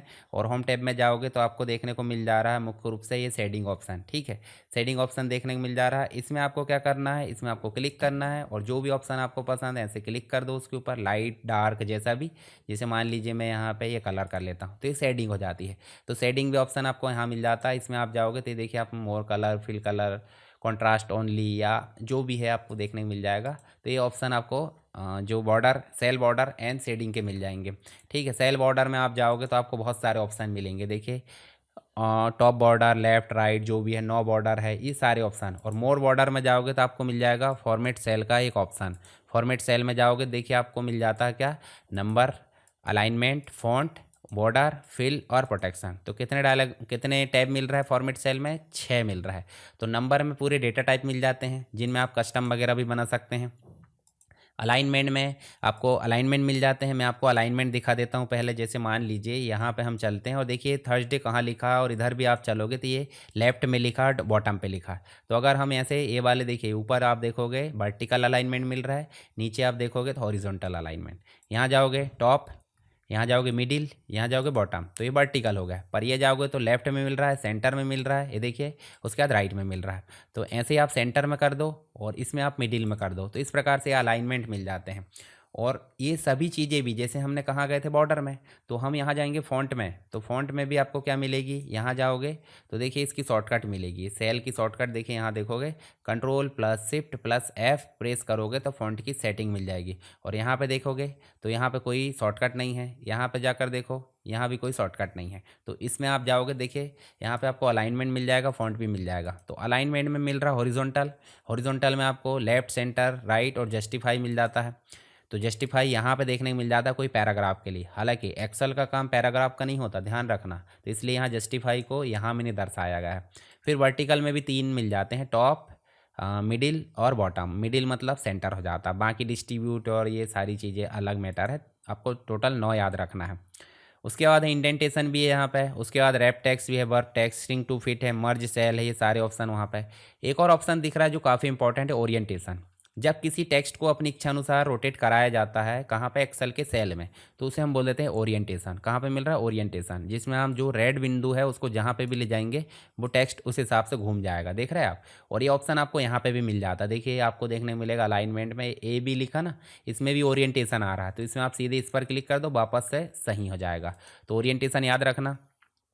फ़ॉन्ट में जाओगे तो फ़ॉन्ट में जाकर देखोगे तो आपको वही मिलेगा जो एमएस वर्ड में था, पर कम मिल रहा है उससे। यहाँ पे फ़ॉन्ट फेस मिल जा रहा है, बोल्ड, इटैलिक, अंडरलाइन मिल जा रहा है। उसके बाद आपको नंबर्स मिल जा रहा है। इसके बाद नेक्स्ट आप देखोगे तो आपको अंडरलाइन वगैरह, कलर, ये सारे ऑप्शन मिल जाते हैं। स्ट्राइक थ्रो मिल जाता है, सुपर स्क्रिप्ट, सब स्क्रिप्ट। तो कौन सा ऑप्शन नहीं मिलता वो आप ध्यान रखना, जो जो मिल रहा है उसके अलावा नहीं मिलेगा। बॉर्डर में जाओगे तो बॉर्डर की स्टाइल है, कहाँ देना, ऑल बॉर्डर देना, ऑटोमेटिक कलर, सारी चीज़ें। फिल में शेडिंग इफेक्ट मिल जाता है जितना बैकग्राउंड में करते हैं। और प्रोटेक्शन में जो सीट है उसको लॉक करने के ऑप्शन। तो टोटल मिलाकर 6 टैब यहाँ पे हमने देखे हैं। आई होप 6 टैब समझ में आ गए होंगे। तो सेल की बॉर्डर एंड शेडिंग तो देख ही ली हैं, साथ में हमने जो है बाकी चीज़ें भी देख ली है। तो यहाँ पे जो फॉर्मेटिंग है, फॉर्मेटिंग कैसे कैसे भाई, हमने करेंसी में, जैसे उदाहरण के लिए नंबर की फॉर्मेटिंग की बात की जा रही है। उदाहरण के लिए हम यहाँ लिख देते हैं 20, और 20 को हम जो है फॉर्मेट करना चाहते थे, नंबर है। देखिए नंबर के लिए हम यहाँ गए थे ना, अभी नंबर में, करेंसी में कर सकते हैं, अकाउंटिंग में, डेट में, टाइम में, परसेंटेज में, फ्रैक्शन में, साइंटिफिक नंबर बना सकते हैं, वही टेक्स्ट बना सकते हैं, इसको स्पेशल है, या फिर आप जो है इसको कस्टम बना सकते हैं। मान लीजिए इसको नंबर बनाना चाहता हूँ, तो नंबर मतलब डेसिमल पॉइंट जुड़ जाना, इसका मतलब इस पर कैलकुलेशन होना पॉसिबल है। क्यों? क्योंकि डॉट के बाद आपके डेसिमल पॉइंट, दशमलव के बाद 00 या अंक जुड़ गए तो ये नंबर फॉर्मेट होगा और इस पर कैलकुलेशन होगा। और कैलकुलेशन कैलकुलेशन नहीं करना है तो देखिए अब ये डेसिमल पॉइंट जो दिख रहा है, इस डेसिमल पॉइंट को हम बढ़ा भी सकते हैं। तो यहाँ पे मिल रहा है आपको दो ऑप्शन, कौन से, एक इंक्रीज़ मिल रहा है जिसमें डेसिमल के बाद जीरो बढ़ते जाते हैं, और एक मिल रहा है डिक्रीज़ जिसमें डेसिमल के बाद जीरो घटते जाते हैं। तो आपकी इच्छा है, ये भी आपको याद रखना है। डायरेक्टली अगर कोई नंबर को फॉर्मेट करना तो यहाँ करेंसी दी हुई है, काउंटिंग, यहाँ परसेंटेज दिया है, यहाँ डेलिमिनेटर बोले तो जो आपका कॉमा स्टाइल है, उदाहरण के लिए आप यहाँ पे लिख देते हो ये 1 लाख। अब 1 लाख लिखे हैं तो इसमें आप कॉमा फॉर्मेट लगाना चाहते हैं तो देखिए ऑटोमेटिक नंबर बन गया और 3 जीरो के बाद क्या लग गया, कॉमा लग गया। अब ये कॉमा स्टाइल हम यहाँ पे लगा सकते हैं जो हमारे नंबर्स में होती है, जो जितने भी स्टैंडर्ड नंबर होते हैं उसमें। तो ये आप देख सकते हैं यहाँ पे नंबर की फॉर्मेटिंग। इसके अलावा आप चाहे तो इसके हिसाब से भी फॉर्मेटिंग कर सकते हैं। चलिए नेक्स्ट देखिए, नंबर की फॉर्मेटिंग हो गई, उसके बाद कंडीशनल फॉर्मेटिंग की बात कर लेते हैं। तो कंडीशनल फॉर्मेटिंग में आपको एक ओवरव्यू समझाता हूँ। एग्ज़ाम में आपको मतलब टिपना तो नहीं है, आपको कॉन्सेप्चुअल क्वेश्चन हल करना है। तो यहाँ पे आप देखोगे, उदाहरण के लिए मान लीजिए हमने यहाँ 25 लिखे, यहाँ लिखे हमने, ये देखिए इस प्रकार से हम लिख देते हैं, ठीक है, 10 भी लिख देते हैं फिर से, ठीक है, ये देखिए इस प्रकार से 5 भी लिख लिए, और इन्हीं वैल्यू को मैं जो है डुप्लीकेट कर लेता हूँ। उदाहरण के लिए मैं और जो है यहाँ पे इसको भी डुप्लीकेट यहाँ पे कर लेते हैं। तो हम बोलना चाह रहा है कि इस कंप्लीट वैल्यू में से वही फॉर्मेट हो जो कि 30 से बड़ा हो, तो इसके लिए हम लगाएंगे क्या, कंडीशनल फॉर्मेटिंग। वही फॉर्मेट हो जो 30 से छोटा हो तो कंडीशनल फॉर्मेटिंग। कितने के बीच में फॉर्मेट करना है वो हम फॉर्मेट कर सकते हैं। अगर कोई नेम है उसको फॉर्मेट करना तो यहाँ पे हो जाएगा। तो कंडीशन बोले तो सिंपल सी बात है, शर्त के आधार पर किसी चीज़ को अगर फॉर्मेट करना चाहते हैं तो कंडीशनल फॉर्मेटिंग ऑप्शन का उपयोग कर लेते हैं। और मिलता कहाँ है ये, होम टैब में जाओगे, होम टैब में जाओगे, स्टाइल ग्रुप दिख रहा है, स्टाइल ग्रुप में आपको conditional formatting, format as table, और दूसरा नेक्स्ट मिल रहा है सेल स्टाइल। ठीक है, तो 3 ऑप्शन यहाँ पे मिलते हैं। पहला ऑप्शन कंडीशनल फॉर्मेटिंग, जिसके ऑप्शन भी आपको याद रखना कौन कौन से। हाईलाइट सेल रूल क्या बताते हैं, बड़ा छोटा, बिटवीन के बीच में, बराबर में, किसी टेक्स्ट को फॉर्मेट करना पर्टिकुलर, किसी डेट को फॉर्मेट करना, और डुप्लीकेट वैल्यू को फॉर्मेट करना या फिर यूनिक वैल्यू को। हाईलाइट करने वाले ऑप्शन है ना, तो हाईलाइट करना। एक आध ऑप्शन में उपयोग करके दिखाता हूँ, जैसे ग्रेटर देन।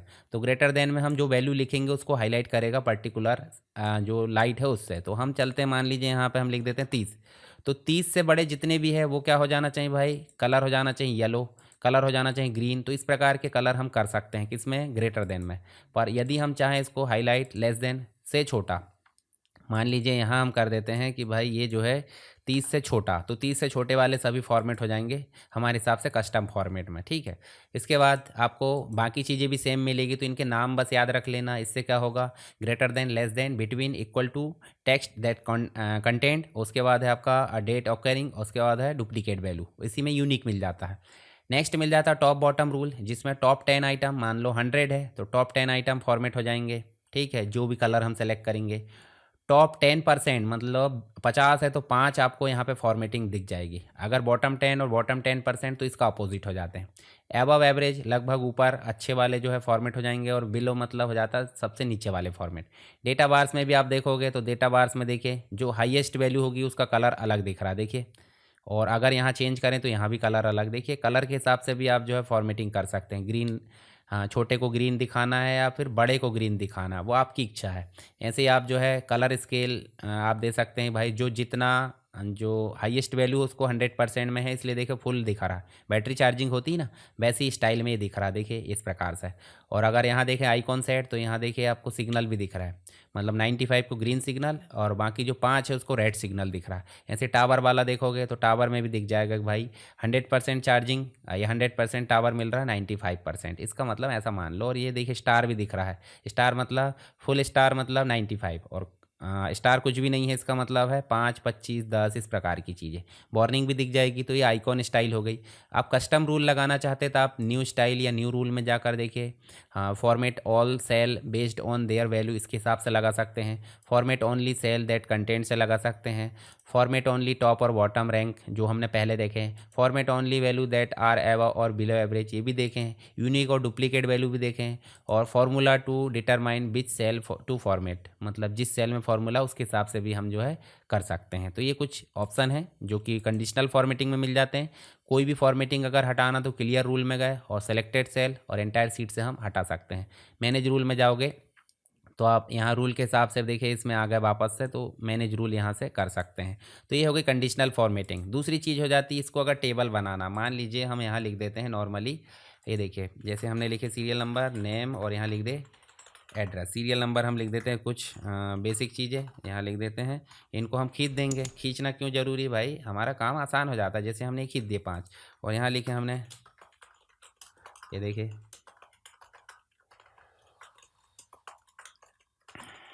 ये देखिए हमने 5 नाम लिख दिए और यहाँ हम लिख देते हैं सिटी और यहाँ लिख देते हैं हम एक और, फिर लिख देते हैं ठीक है, और यहाँ लिख देते हैं हम ये इस प्रकार लिखे। और इसको हम जो है फॉर्मेटिंग करना चाहते हैं कंप्लीट, तो कंट्रोल टी दबाएंगे। देखिए कंट्रोल टी दबाए, देखिए क्या डायलॉग बॉक्स आया, क्रिएट टेबल का डायलॉग बॉक्स आया जिसमें लिखा है माय टेबल एज हेडर। बोले तो सीरियल नंबर नेम एड्रेस है, बिल्कुल है, इसको टिक मार्क रहें दो, ओके कर दो। तो आपका जो टेबल है वो कैसे फॉर्मेट हो गया, टेबल फॉर्मेटिंग में। और इसी में आप देखोगे तो डाउन एरो भी जुड़ गए, देखिए डाउन एरो। हम चाहते हैं कि पर्टिकुलर सिटी वाला हो जाए, उदाहरण के लिए यहाँ पे भी हम छिंदवाड़ा लिख देते हैं। तो हम चाहते हैं ये डाउन एरो क्लिक करके बोल देते हैं भाई सेलेक्ट ऑल, हटाओ, सिर्फ छिंदवाड़ा वाले दिखे, तो यहाँ छिंदवाड़ा वाले दिखेगा। ये कहलाती है आपकी क्या, फिल्टरिंग। फिल्टरिंग मतलब हो जाता है क्या कि भाई आप जो है छान सकते हो डेटा को, ठीक है। इसी में आप जाओगे कंडीशनल, मतलब एक प्रकार टेक्स्ट फिल्टर लगा सकते हैं, एडवांस फिल्टर। बोले तो इक्वल टू किसके बराबर हो, इक्वल टू हो छिंदवाड़ा के बराबर, तो सर्च हो जाए तो देखिए छिंदवाड़ा, तो ये एडवांस फिल्टर हो जाता है। इसी में हम जो है क्लियर करोगे तो क्लियर में आपको पूरा दिख जाएगा। तो इस प्रकार से हम फिल्टर लगा सकते हैं। फिल्टर ऑटोमेटिक आया है, पर फिल्टर कैसे लगा सकते हैं, देखिए टेबल डिज़ाइन में तो फिल्टर बटन है ही, ये देखिए यहाँ पे, ये देखिए ऑन ऑफ कर सकते हैं। साथ ही टेबल के कुछ ऑप्शन और दिख रहा है, स्लाइजर वगैरह लगा सकते हैं। पर हम सीधे अगर चलें होम टैब में या फिर डेटा टैब में, जैसे होम टैब में चलो, होम टैब में चलोगे तो देखिए फिल्टर ऑप्शन यहाँ पे टिक मार्क है, क्लिक कर दोगे तो हट जाएगा, फिर से ला दोगे तो आ जाएगा। इस प्रकार से हम ला सकते हैं। ऐसे ही अगर मान लीजिए आपको डेटा में जाना हो, डेटा में जाकर देखिए फ़िल्टर देखोगे तो फ़िल्टर को ऑफ़ कर दो, हट जाएगा। ऐसे एडवांस फ़िल्टर में जाओगे तो एडवांस फ़िल्टर में भी आप वही फ़िल्टर लगा सकते हैं जैसे अभी हमने लगा कर देखे थे, क्राइटेरिया वगैरह सेलेक्ट करके सारी चीज़ें, ठीक है। एडवांस जो एक्सेल है उसके अंतर्गत हम सारी चीज़ें और देखेंगे अगर पॉसिबल हुआ तो। इसके बाद है सॉर्टिंग भी देखे लेते हैं। यहाँ पे सॉर्टिंग भी 2 जगह मिल जाती है, होम टैब में मिल जाती है सॉर्टिंग जो कि आपकी नॉर्मल सॉर्टिंग है और एक कस्टम सॉर्ट है। और आप डेटा टैब में जाओगे तो भी आपको यहाँ सॉर्ट ऑप्शन मिलेगा। तो कहाँ पे मिलेगा, सॉर्ट एंड फिल्टर ग्रुप, और यहाँ पे मिलेगा एडिटिंग ग्रुप में, ठीक है। दोनों में से कहीं पे भी चले जाओ, काम होने वाला है। यहाँ सॉर्ट में चले, सॉर्ट में चलोगे देखिए यहाँ दिख रहा है। अब आपको किस हिसाब से सॉर्ट करना है, सीरियल नंबर के हिसाब से करना है, सेल की वैल्यू आ जाएगी। अब सेल की वैल्यू के अलावा क्या दिख रहा है, आप देखिए मान लीजिए आपसे एग्जाम में पूछा जाता है कि एक्सेल में सॉर्टिंग जो है इनमें से किस किस माध्यम से की जा सकती है।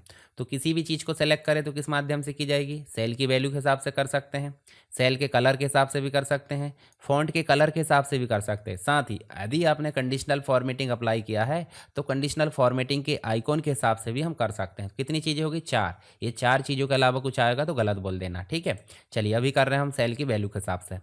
तो छोटे से लेकर बड़े तक तो ऑलरेडी है, हम चल रहे हैं डिसेंडिंग कर दो, लार्ज टू स्मॉल, बोले तो ओके, बोले तो 5 से 1 आ गया। पर हम चाह रहे हैं नेम के अकॉर्डिंग करें, फिर से चलो कस्टम सॉर्ट में और यहाँ चलो नेम के अकॉर्डिंग। नेम में हमको चाहिए क्या, A to Z, ए वाला पहले आए, फिर बी वाला आए, फिर सी वाला, यदि हो तो इसमें भी देखिए ए वाला फिर बी है तो ठीक है, नहीं तो ऐसे। फिर सिटी के हिसाब से भी हम कर सकते हैं। और यदि सॉर्टिंग को यहाँ पे क्लियर करना है तो आप जो है सॉर्टिंग को नॉर्मल कर दो भाई, यहाँ से जो है डिलीट लेबल कर दो, ओके कर दो। जो नॉर्मल था वो पहले जैसा आ जाएगा जो हमने लिखे थे, हालांकि लिखा ऐसा ही था, कोई दिक्कत नहीं है, इसको हम वापस से कर सकते हैं, ठीक है।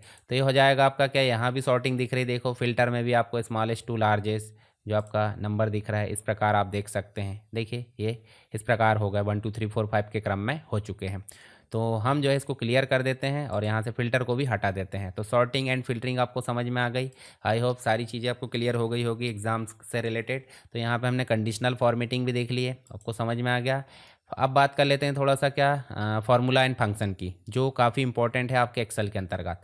तो सबसे पहले बात करेंगे बेसिक ऑपरेटर्स की। तो फार्मूला होता क्या है, कोई भी प्रकार का कैलकुलेशन करना हो एक्सेल में तो उसको करने का जो तरीका होता है वो कहलाता है फार्मूला, और हमेशा इक्वल साइन से शुरू होता है, ये भी आपको पता है। जैसे फार्मूला में सेल एड्रेस विशेष रूप से नंबर और ऑपरेटर्स यहाँ पे हो सकते हैं। उदाहरण के लिए मान लीजिए हम यहाँ पे एक्सेल में चलते हैं और एक्सेल में चल के हम क्या करते हैं, यहाँ पर हम जो है कोई संख्या लिख देते हैं, ये हमने लिखे और यहाँ पर हम इक्वल लगाते हैं और इक्वल लगा के हम क्या कर सकते हैं, यहाँ देखिए सेल एड्रेस क्या है भाई, ई से शुरू हो रहा है और E3 है, और E3 है, E4 है, E5 है, E6। तो यहाँ पे E3 प्लस कर देते हैं, E4 प्लस कर देते हैं, E5 प्लस कर देते हैं, E6। तो हमने देखिए सेपरेट सेपरेट लिख दिए और एंटर जैसे करें देखिए टोटल आ गया। और यदि इन्हीं का हम जो है क्या करते हैं, टोटल लाने के लिए दूसरा तरीका अपनाते हैं। ये हो गया फॉर्मूला जो हमने लिखे हैं इक्वल साइन के साथ सेल एड्रेस फॉर्मूला। परंतु जो हम लिखेंगे, जैसे मान लीजिए यहाँ हम लिखते हैं इक्वल करके सम, और यहाँ पे हम जो है ब्रैकेट में क्या करते हैं, सेल एड्रेस लिख देते हैं। सेल एड्रेस हम ऐसे भी लिख सकते हैं कॉमा लगा लगा के भाई E3 कॉमा E5 E4 जो भी है, पर हम सीधे ऐसे नहीं लिखेंगे। हम लिखेंगे पहला सेल का एड्रेस बोले तो E3, बीच में लगाएंगे कॉलन, और कॉलन लगाए तो यहाँ पे क्या आ जाएगा, कॉलन लगाने के बाद आपका जो है सिंपल लास्ट सेल का एड्रेस लिखना है E6, और उसके बाद आपको लगाना है क्या, E3 से E6 और एंटर करोगे तो देखिए आंसर दोनों का सेम आया। पर जहाँ पे प्री डिफाइन हो जाता है वो फंक्शन, और जहाँ पे हमको खुद को बताना पड़ता है वो कहलाता है फॉर्मूला। ऐसे ही सम के बदले में हम एवरेज लगा सकते हैं भाई, सबका एवरेज निकाले तो एंटर करो, देखिए 55.25 आ गया। ऐसे हम एवरेज के बदले में क्या लगा सकते हैं, काउंट लगा सकते हैं। तो ये टोटल वैल्यू काउंट आ गई। काउंट ए, जैसे मान लीजिए यहाँ से भी हम गिन रहे हैं, उदाहरण के लिए हम जो है इसको E2 से गिन लेते हैं, E2 से। तो E2 से भी गिन रहे हैं तो 4 आ रहा है देखिए यहाँ पे। और अगर मान लीजिए हमने काउंट ए करे, तो काउंट ए करे हैं तो देखिए यहाँ पे E2 से गिन रहा है, काउंट ए या फिर काउंट इफ़ लगाते हैं, कंडीशन के अकॉर्डिंग यहाँ काम कर लेता है। तो वो हम अभी आगे देखेंगे जो आपका फॉर्मूला वाला फंक्शन वाला सेक्शन है वहाँ पे। तो अभी फ़िलहाल में हमने देखे ऑपरेटर, बोले तो जो जोड़ने घटाने का काम कर लेते हैं, ये जोड़ता है, ठीक है, जैसे दोनों को जोड़ देगा इस प्रकार से। सब्सट्रैक्शन बोले तो माइनस घटाने का काम करेगा, मल्टीप्लिकेशन मतलब स्टार बोले तो गुणा करने का काम करेगा, ठीक है। शिफ्ट के साथ 8 से हम यहाँ पे ला सकते हैं। ये वाला एक्स मत लगा देना, एक्स नहीं लगेगा, यहाँ स्टार लगेगा, एस्टिक बोलते हैं जिसे, एस्टिक जो भी है। उसके बाद स्लैश मतलब डिवाइड का निशान लगेगा। अगर आप इस प्रकार का एक्सपोनेंट लगाते हैं तो वो घातांक हो जाएगा। बोले तो अगर 5 और एक्सपोनेंट लगा के 2 लिखते तो 5 जो है इसके स्क्वायर में चला जाएगा, इसका मतलब 5 दो बार गुणा होगा, बोले तो 5 इंटू 5 बोले तो 25। ऐसे ही 2 की पावर 3 हो जाएगी, मतलब 2 इंटू 2 इंटू 2 बोले तो 8 हो जाएगा, ठीक है। चलिए यहाँ देखिए परसेंटेज, ये परसेंटेज जो है परसेंट निकालने के लिए किया जाता है। मान लीजिए 100 से भाग के रूप में कार्य करता है, मुख्य रूप से इस प्रकार लिख देते हैं, तो ये क्या आ जाएगा 0.5 आ जाएगा। और इसके बाद आप देखोगे 50% ऐसा मान लो, और 200 इंटू 10% बोले तो यहाँ क्या आ जाएगा, ऑटोमेटिक आपको आ जाएगा 20%, मतलब 20, क्योंकि इसका जो 20% है डिवाइड करके 100 लिखते कि नहीं, तो डिवाइड करके 100 ना लिख के हमने सीधे क्या लिख दिए, परसेंट लगा दिए। तो ऐसे भी ये काम कर लेता। 100% का मतलब हो जाता है 10%। यहाँ पे हम देख रहे हैं, मतलब यहाँ पे 10 जो है किस में से निकाला जा रहा है, 100 में से, ठीक है। 0.10 आपको देखने को मिल जाएगा।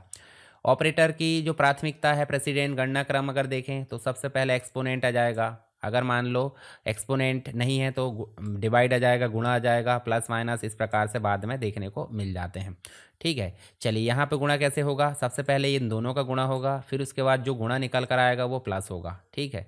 तो यहाँ पे आपको देखने को मिल जाएगा, ठीक है। जैसे मान लीजिए 2 इंटू 3 बोले तो 6, फिर 5 के साथ प्लस बोले तो 11। तो इस प्रकार आपको देखने को मिल जाता। आगे यदि ब्रैकेट है, जो पैरेंथेसिस है वो है, तो सिंपल सी बात है, पैरेंथेसिस पहले सॉल्व होगा। इसका मतलब 5 प्लस जो 2 है वो हो जाएगा 7, और फिर मल्टीप्लाई होगा 3 के साथ, इसका मतलब 7 इंटू 3 बोले तो 21। इस प्रकार की चीज़ें देखने को मिल जाएगी। और ब्रैकेट का उपयोग प्राथमिकता बदलने के लिए किया जाता है, यानी कि फॉर्मूला से शुरू होता है, फॉर्मूला इक्वल से शुरू होता है, ठीक है। जो गुणा के बदले में आपको स्टार का निशान लगाना है, ये ध्यान रखना है। परसेंटेज को सीधे नंबर समझ लेना ये भी गलत है, क्योंकि परसेंटेज अलग है, ठीक है। और प्रेसिडेंस को भूलना नहीं है, जो आपकी प्राथमिकता है ऑपरेटर की वो नहीं भूलना है। चलिए आगे चलते हैं। नेक्स्ट आपको देखने को मिल जाता है जो मैथमेटिकल फंक्शन है, सम है, प्रोडक्ट है, एवरेज है, मोड है, राउंड है, कुछ इंपॉर्टेंट और है जो कि आगे देखने को मिल जाएंगे। तो फंक्शन का मतलब हो जाता है जो बिल्ट इन होते हैं, जो बिल्ट इन फार्मूला होते हैं, जिनका काम पहले से निश्चित रहता है, उन्हें हम बोल देते हैं फंक्शन। ये विशेष प्रकार की गणना करने के लिए तैयार किए जाते हैं। जैसे उदाहरण के लिए सम है भाई, तो सम जो है टोटल ही लाने का काम करेगा, ठीक है। ये आपको ध्यान रखना, जो अभी हमने देखे थे। मैं सारे फंक्शन यहाँ पर प्रयोग करके तो नहीं दिखाऊंगा, परंतु एक आपको एग्जाम में क्वेश्चन हल करने का एक बिल्डअप दे दूंगा, ताकि आप जो है कहीं भी फंसे ना, ठीक है। पूरे क्वेश्चन मतलब पूरे फंक्शन या पूरी जो सीरीज़ है वो देखना है, तो आपको कहाँ जाना है, आप आपको फुर्सत से बैठना है, प्लेलिस्ट में जाना है सरकारी स्टडी बेस्ड एजुकेशन में, और प्लेलिस्ट में जाने के बाद आपको जाना है एक्सेल जीरो टू हीरो, बोले तो जीरो टू डैशबोर्ड तक की कहानी आपको देखने को मिलेगी। टोटल 31 क्लासेस है, और 31 क्लासेस में आपको मुख्य रूप से जो एक्सेल है वो जीरो से लेकर आखिरी तक देखने को मिलने वाला। देखिए यहाँ पे पूरा कंप्लीट, तो ये चीज़ें आप ध्यान रखना। यहाँ पे देखिए डे 1 से लेकर डे 28, फिर 3 डे यहाँ पे बोनस मिल जाते हैं। तो सारी चीज़ें मैंने आपको यहाँ पे बिजनेस लेवल का पूरा एक्सेल सिखाया हूँ, तो एक्सेल में जाकर आप देखोगे तो आपको पूरी चीज़ें यहाँ देखने को मिल जाएगी। चलिए आगे देखें, तो आपको देखने को मिल जाता है यहाँ पे जो फॉर्मूला है वो हमने देखे, और जो प्री डिफाइन रहता है वो फंक्शन देखें। चलिए फंक्शन, जो सम फंक्शन है वो टोटल लाने का काम कर लेता है। तो नंबर हम कॉमा लगा के भी लिख सकते हैं, नंबर हम रेंज के फॉर्मेट में भी लिख सकते हैं, या फिर डायरेक्ट नंबर दे दो तो भी टोटल आ जाता है। तो सम एक तरीके से टोटल निकालने का काम करता है। चलिए अब बात कर लेते हैं किसकी, प्रोडक्ट फंक्शन की। तो प्रोडक्ट फंक्शन क्या करता है भाई, गुणा करने का काम करता है। जितनी भी संख्या उसके अंदर लिखी जाती है सबका गुणा कर देता है। तो A1 से A5 तक जितनी भी संख्या लिखी जाएगी, उदाहरण के लिए 2, 3, 4, सबको आपस में गुणा कर देगा। कैसे करेगा, 2 इंटू 3 बोले तो कितना आ जाएगा 6, 6 इंटू 4 बोले तो 24। इस प्रकार की चीज़ें देखने को मिल जाएगी। एवरेज क्या करता है, तो एवरेज जो है मीन, मतलब एक प्रकार से माध्य वैल्यू निकालता है, या फिर A1 से A10 तक जो भी वैल्यू है उनको टोटल जोड़ लेगा। जोड़ने के बाद जितनी भी संख्या उसको डिवाइड करके एवरेज निकाल देगा। उदाहरण के लिए 10, 20 और 30 अगर है तो तीनों को जोड़ेगा, 60 आ गया, 60 में डिवाइड करेगा किसको, 3 को, क्योंकि संख्या कितनी है 1, 2, 3, तो डिवाइड आ जाएगा जो आंसर 20, तो एवरेज आ जाएगा आपका 20। तो ऐसे ये काम करता है, ठीक है। उसके बाद है नेक्स्ट जो है मोड। मोड का मतलब हो जाता है रिमाइंडर निकालना। उदाहरण के लिए अगर 10 में अगर 3 का भाग दोगे तो क्या आएगा, भागफल 3 आएगा, पर बचा कितना 1। तो 1 जो बचेगा वो किसके कारण बचा है, मोड के कारण, MOD। और इसी में ई भी लग जाएगा। तो ई मतलब क्या हो जाएगा, रिपीटेड वैल्यू, बार बार उपयोग किए जाने वाली, सबसे ज़्यादा बार उपयोग आने वाली जो वैल्यू है उसको निकाल कर दिखा देता है। कौन, MODE। राउंड फंक्शन क्या करता है भाई, राउंड जो है आपका मुख्य रूप से, हम अगर कोई दशमलव वाली वैल्यू लिख देते हैं और कॉमा लगा कर हम दे देंगे क्या 2, इसका मतलब दशमलव के बाद कितनी संख्याएं है अभी 3, तो आंसर में क्या आ जाएगा, 2 संख्याएं आ जाएगी। देखिए 12.35, और अगर यहाँ पे 3 लगाएंगे तो 3 आ जाएगा, 0 लगाएंगे तो यहाँ पे कुछ नहीं आएगा, ठीक है। तो यहाँ पे राउंड संख्या को निकटतम मान में बदलता है, और नंबर डिजिट से डेसिमल प्लेस तय होता है, ठीक है। जैसे वो दिख रहा है ना, ये वाला है डेसिमल प्लेस, इससे निकल सकते हैं। कुछ अदर फंक्शन भी हम आगे देखेंगे, जैसे मैक्स फंक्शन। तो मैक्स फंक्शन क्या करता है, जो भी रेंज हमने दी है उसकी सबसे बड़ी वैल्यू निकाल कर देता है। जैसे मान लीजिए 100 सबसे बड़ी है तो 100 निकाल कर देगा। मीन क्या करता है, सबसे छोटी संख्या निकाल कर देता है। काउंट गिनता है, और काउंट ये जो है नॉन एम्प्टी सेल को गिन लेता है, ठीक है। नॉन एम्प्टी सेल यहाँ पे देखने को मिल जाता है। एम्प्टी सेल मतलब खाली सेल, और नॉन एम्प्टी का मतलब हो जाता है खाली नहीं होना चाहिए, ठीक है। काउंट ए जो है टेक्स्ट प्लस नंबर दोनों को गिन लेता है, और काउंट सिर्फ नंबर वैल्यू को गिनता है, ध्यान रखना। चलिए इंट फंक्शन क्या करता है, कोई भी फ्लोटिंग पॉइंट वाली वैल्यू, बोले तो दशमलव वाली वैल्यू को हटा देता है, दशमलव के बाद वाली वैल्यू को हटाकर ओनली पूर्णांक वैल्यू को दे देता है, इसे बोल देते हैं इंट वैल्यू, ठीक है। ABS फंक्शन मतलब नेगेटिव नंबर को पॉजिटिव नंबर में बदलता है, बोले तो माइनस को प्लस में, एब्सोल्यूट वैल्यू देता है एक तरीके से, सिंपल अगर देखें तो। सम हमने देख लिए, प्रोडक्ट देख लिए, एवरेज देख लिए, काउंट देख लिए, राउंड देख लिए, मैक्स देख लिए, मिन देख लिए, काउंट देख लिए यहाँ पे, और उसके बाद काउंट ए भी देख लिए। सभी भरे हुए सेल गिनेगा, और काउंट केवल नंबर गिनता है, ये टेक्स्ट और नंबर दोनों गिन लेता है। आगे चलते हैं, यहाँ पे आपको देखने को मिल जाता है स्टैटिस्टिकल फंक्शन, जिसमें हमने मैक्स देख लिए, मिन देख लिए, काउंट और काउंट ए सभी देख लिए। उसके बाद भी और कुछ है तो वो भी हम यहाँ पे देख लेते हैं, ताकि आपको किसी भी प्रकार की दिक्कत ना हो। तो देखिए एक फंक्शन है काउंट ब्लैंक। काउंट ब्लैंक क्या करता है, ब्लैंक जो है एक प्रकार से ब्लैंक सेल की गिनती करता है, और काउंट ब्लैंक लगा है तो यहाँ देखिए केवल खाली सेल को ही गिन लेगा, बाकी सेल को नहीं गिनेगा, ठीक है। तो आपको ध्यान रखना, जो भी रेंज हमने दी है उसमें अगर ब्लैंक गिनना है तो क्या फंक्शन लगाते हैं, काउंट ब्लैंक फंक्शन लगाते हैं। एवरेज फंक्शन हमने ऑलरेडी देख ली है। मीडियन फंक्शन ये मध्य वैल्यू निकालता है, बीच की वैल्यू असेंडिंग ऑर्डर में मानकर मध्य संख्या दे देता है, मीडियन। तो मिडिल वैल्यू निकालना तो कौन सा फंक्शन लगाएंगे, मीडियन फंक्शन लगाएंगे।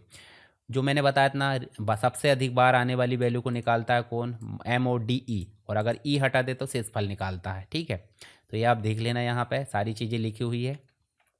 उसके बाद नेक्स्ट आ जाते हैं लॉजिकल फंक्शन, जिसमें मुख्य रूप से आ जाते हैं 4 फंक्शन। इफ़ आ जाता है जो शर्त के आधार पर काम करता है, एंड आ जाता है जो भी मल्टीपल कंडीशन में से सभी को सही करके लाता है आंसर, और आ जाता है मल्टीपल कंडीशन में से किसी एक को सही करके आंसर लाता है, और नॉट भाई साहब तो क्या करते हैं, उल्टा काम करते हैं। यदि आंसर सही आ रहा है तो गलत आएगा, गलत आ रहा तो सही आएगा, अपोजिट काम करते हैं। तो लॉजिकल फंक्शन मतलब किसी शर्त के आधार पर यहाँ पर निर्णय लेना, जैसे ट्रू या फॉल्स परिणाम देना, रिजल्ट के आधार पर आउटपुट दिया जाना, तो ये कहलाता है आपका लॉजिकल फंक्शन। जैसे इफ़ सबसे इंपॉर्टेंट है, ये सबसे ज़्यादा इंपॉर्टेंट है, एग्जाम में भी आएगा और ज़्यादातर आपको ऐसे स्टेटमेंट भी देकर पूछ लिया जाता है।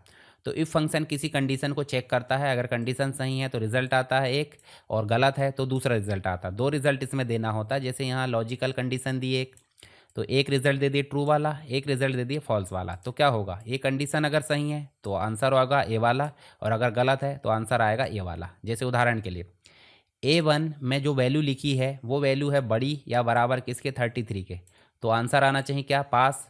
पास हम लिख रहे हैं डबल कोट में, बोले तो स्ट्रिंग में, हाँ मतलब अपनी मर्जी से लिख रहा है कुछ भी, तो इसलिए स्ट्रिंग में। और अगर कैलकुलेशन कराना होता तो डबल कोट के बाहर लिखना होता है, ठीक है। जैसे A1 बड़ा है बराबर 33 के, तो गुणा हो जाए कोई चीज़ या भाग हो जाए तो उसको बगैर डबल कोट के लिखा जाएगा, पर अभी हमको डायरेक्टली प्रिंट कराना है तो पास लिख दिए, और नहीं तो अगर ये गलत होगा तो फेल लिख देंगे, ठीक है। तो इस प्रकार की चीज़ें हमको देखने को मिल जाती है। तो यहाँ पे इफ़ फंक्शन ने क्या करा भाई, 3 आर्गुमेंट लिया, 3 आर्गुमेंट, जिसमें आपको देखने को मिल जाता है लॉजिकल टेस्ट। लॉजिकल टेस्ट मतलब जिसमें कंडीशन को चेक किया जाता है, और दूसरा आप देख सकते हैं कौन सा, रिजल्ट जो कि ट्रू वाला है, और तीसरा रिजल्ट आप देख सकते हैं फॉल्स वाला है। इसका मतलब 3 आर्गुमेंट यहाँ पे लिया गया है, जिसमें कंडीशन के अकॉर्डिंग आंसर आ जाएगा। तो यहाँ पे नेस्टेड इफ़ भी संभव है। नेस्टेड इफ़ का मतलब क्या हो जाता है कि एक इफ़ के अंतर्गत मल्टीपल कंडीशन हम डाल सकते हैं, मतलब एक इफ़ के अंतर्गत कंडीशंस अलग अलग हो सकती है, तो वो हम आगे देख लेंगे। तो यहाँ एंड फंक्शन बोला जा रहा है, तो यहाँ पे भी मल्टीपल कंडीशन होती है, मान लो कंडीशन 1, कंडीशन 2, कंडीशन 3, 4, 5, तो कंडीशन जितनी भी है सभी कंडीशन ट्रू होना चाहिए, यानी कि सभी कंडीशन यहाँ पे सही होना चाहिए, तभी आंसर क्या आएगा, यहाँ पे ट्रू आएगा, अन्यथा रॉन्ग आ जाएगा, बोले तो फॉल्स आ जाएगा। तो कंडीशन ट्रू हो सभी तभी यहाँ पे ट्रू आएगा, अन्यथा फॉल्स आ जाएगा। जैसे उदाहरण के लिए एंड लगाए, इक्वल तो लगेगा ही, A1 को भी चेक करा है 33 के बराबर या बड़ा, और दूसरा B1 को भी चेक करा है 33 के बराबर या बड़ा, तो दोनों ही सही होंगे तब आंसर क्या आएगा, ट्रू। अगर दोनों में से कोई एक गलत हो गई तो आंसर क्या आ जाएगा, फॉल्स आ जाएगा। और की बात करें तो एक से अधिक कंडीशन को जांच लेता है, परंतु कोई एक कंडीशन को ट्रू कर देता है तो रिजल्ट ट्रू दे देता है। जैसे यहाँ 2 कंडीशन ली गई है, दोनों में से कोई एक भी सही होगी तो यहाँ पे आंसर क्या जाएगा, ट्रू, और सभी कंडीशन गलत होगी तब आंसर आ जाएगा फॉल्स। नॉट क्या बोलता है, नॉट रिजल्ट को उल्टा कर देता है, मान लीजिए ट्रू को फॉल्स करेगा और फॉल्स को ट्रू कर देगा। जैसे नहीं कंडीशन, तो कंडीशन सही होगी तो गलत आ जाएगा, और गलत होगी तो सही आ जाएगा। नहीं पहले ही बोल दे रहा ना, तो ए बड़ा है, A1 बड़ा है 10 से, अगर बड़ा होगा तो फॉल्स आएगा, नहीं है बोल दिया, और बड़ा नहीं होगा तो ट्रू आ जाएगा क्योंकि पहले ही नहीं बोल दिया। तो नॉट लॉजिकल वैल्यू को उलट देता है।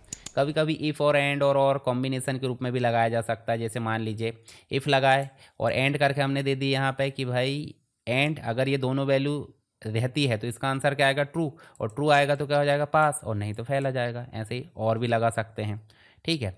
कोई एक अगर फेल होती है तो भी हम जो है यहाँ पे पहले आंसर को उलट देते हैं। इफ़ एरर नाम का भी एक फंक्शन है जो एरर आने पर वैकल्पिक रिजल्ट देता है, ठीक है। तो यहाँ पे ट्रू फंक्शन है, फॉल्स फंक्शन है, ये सब आप देख लेना एक बार, कॉमन चीज़ें हैं।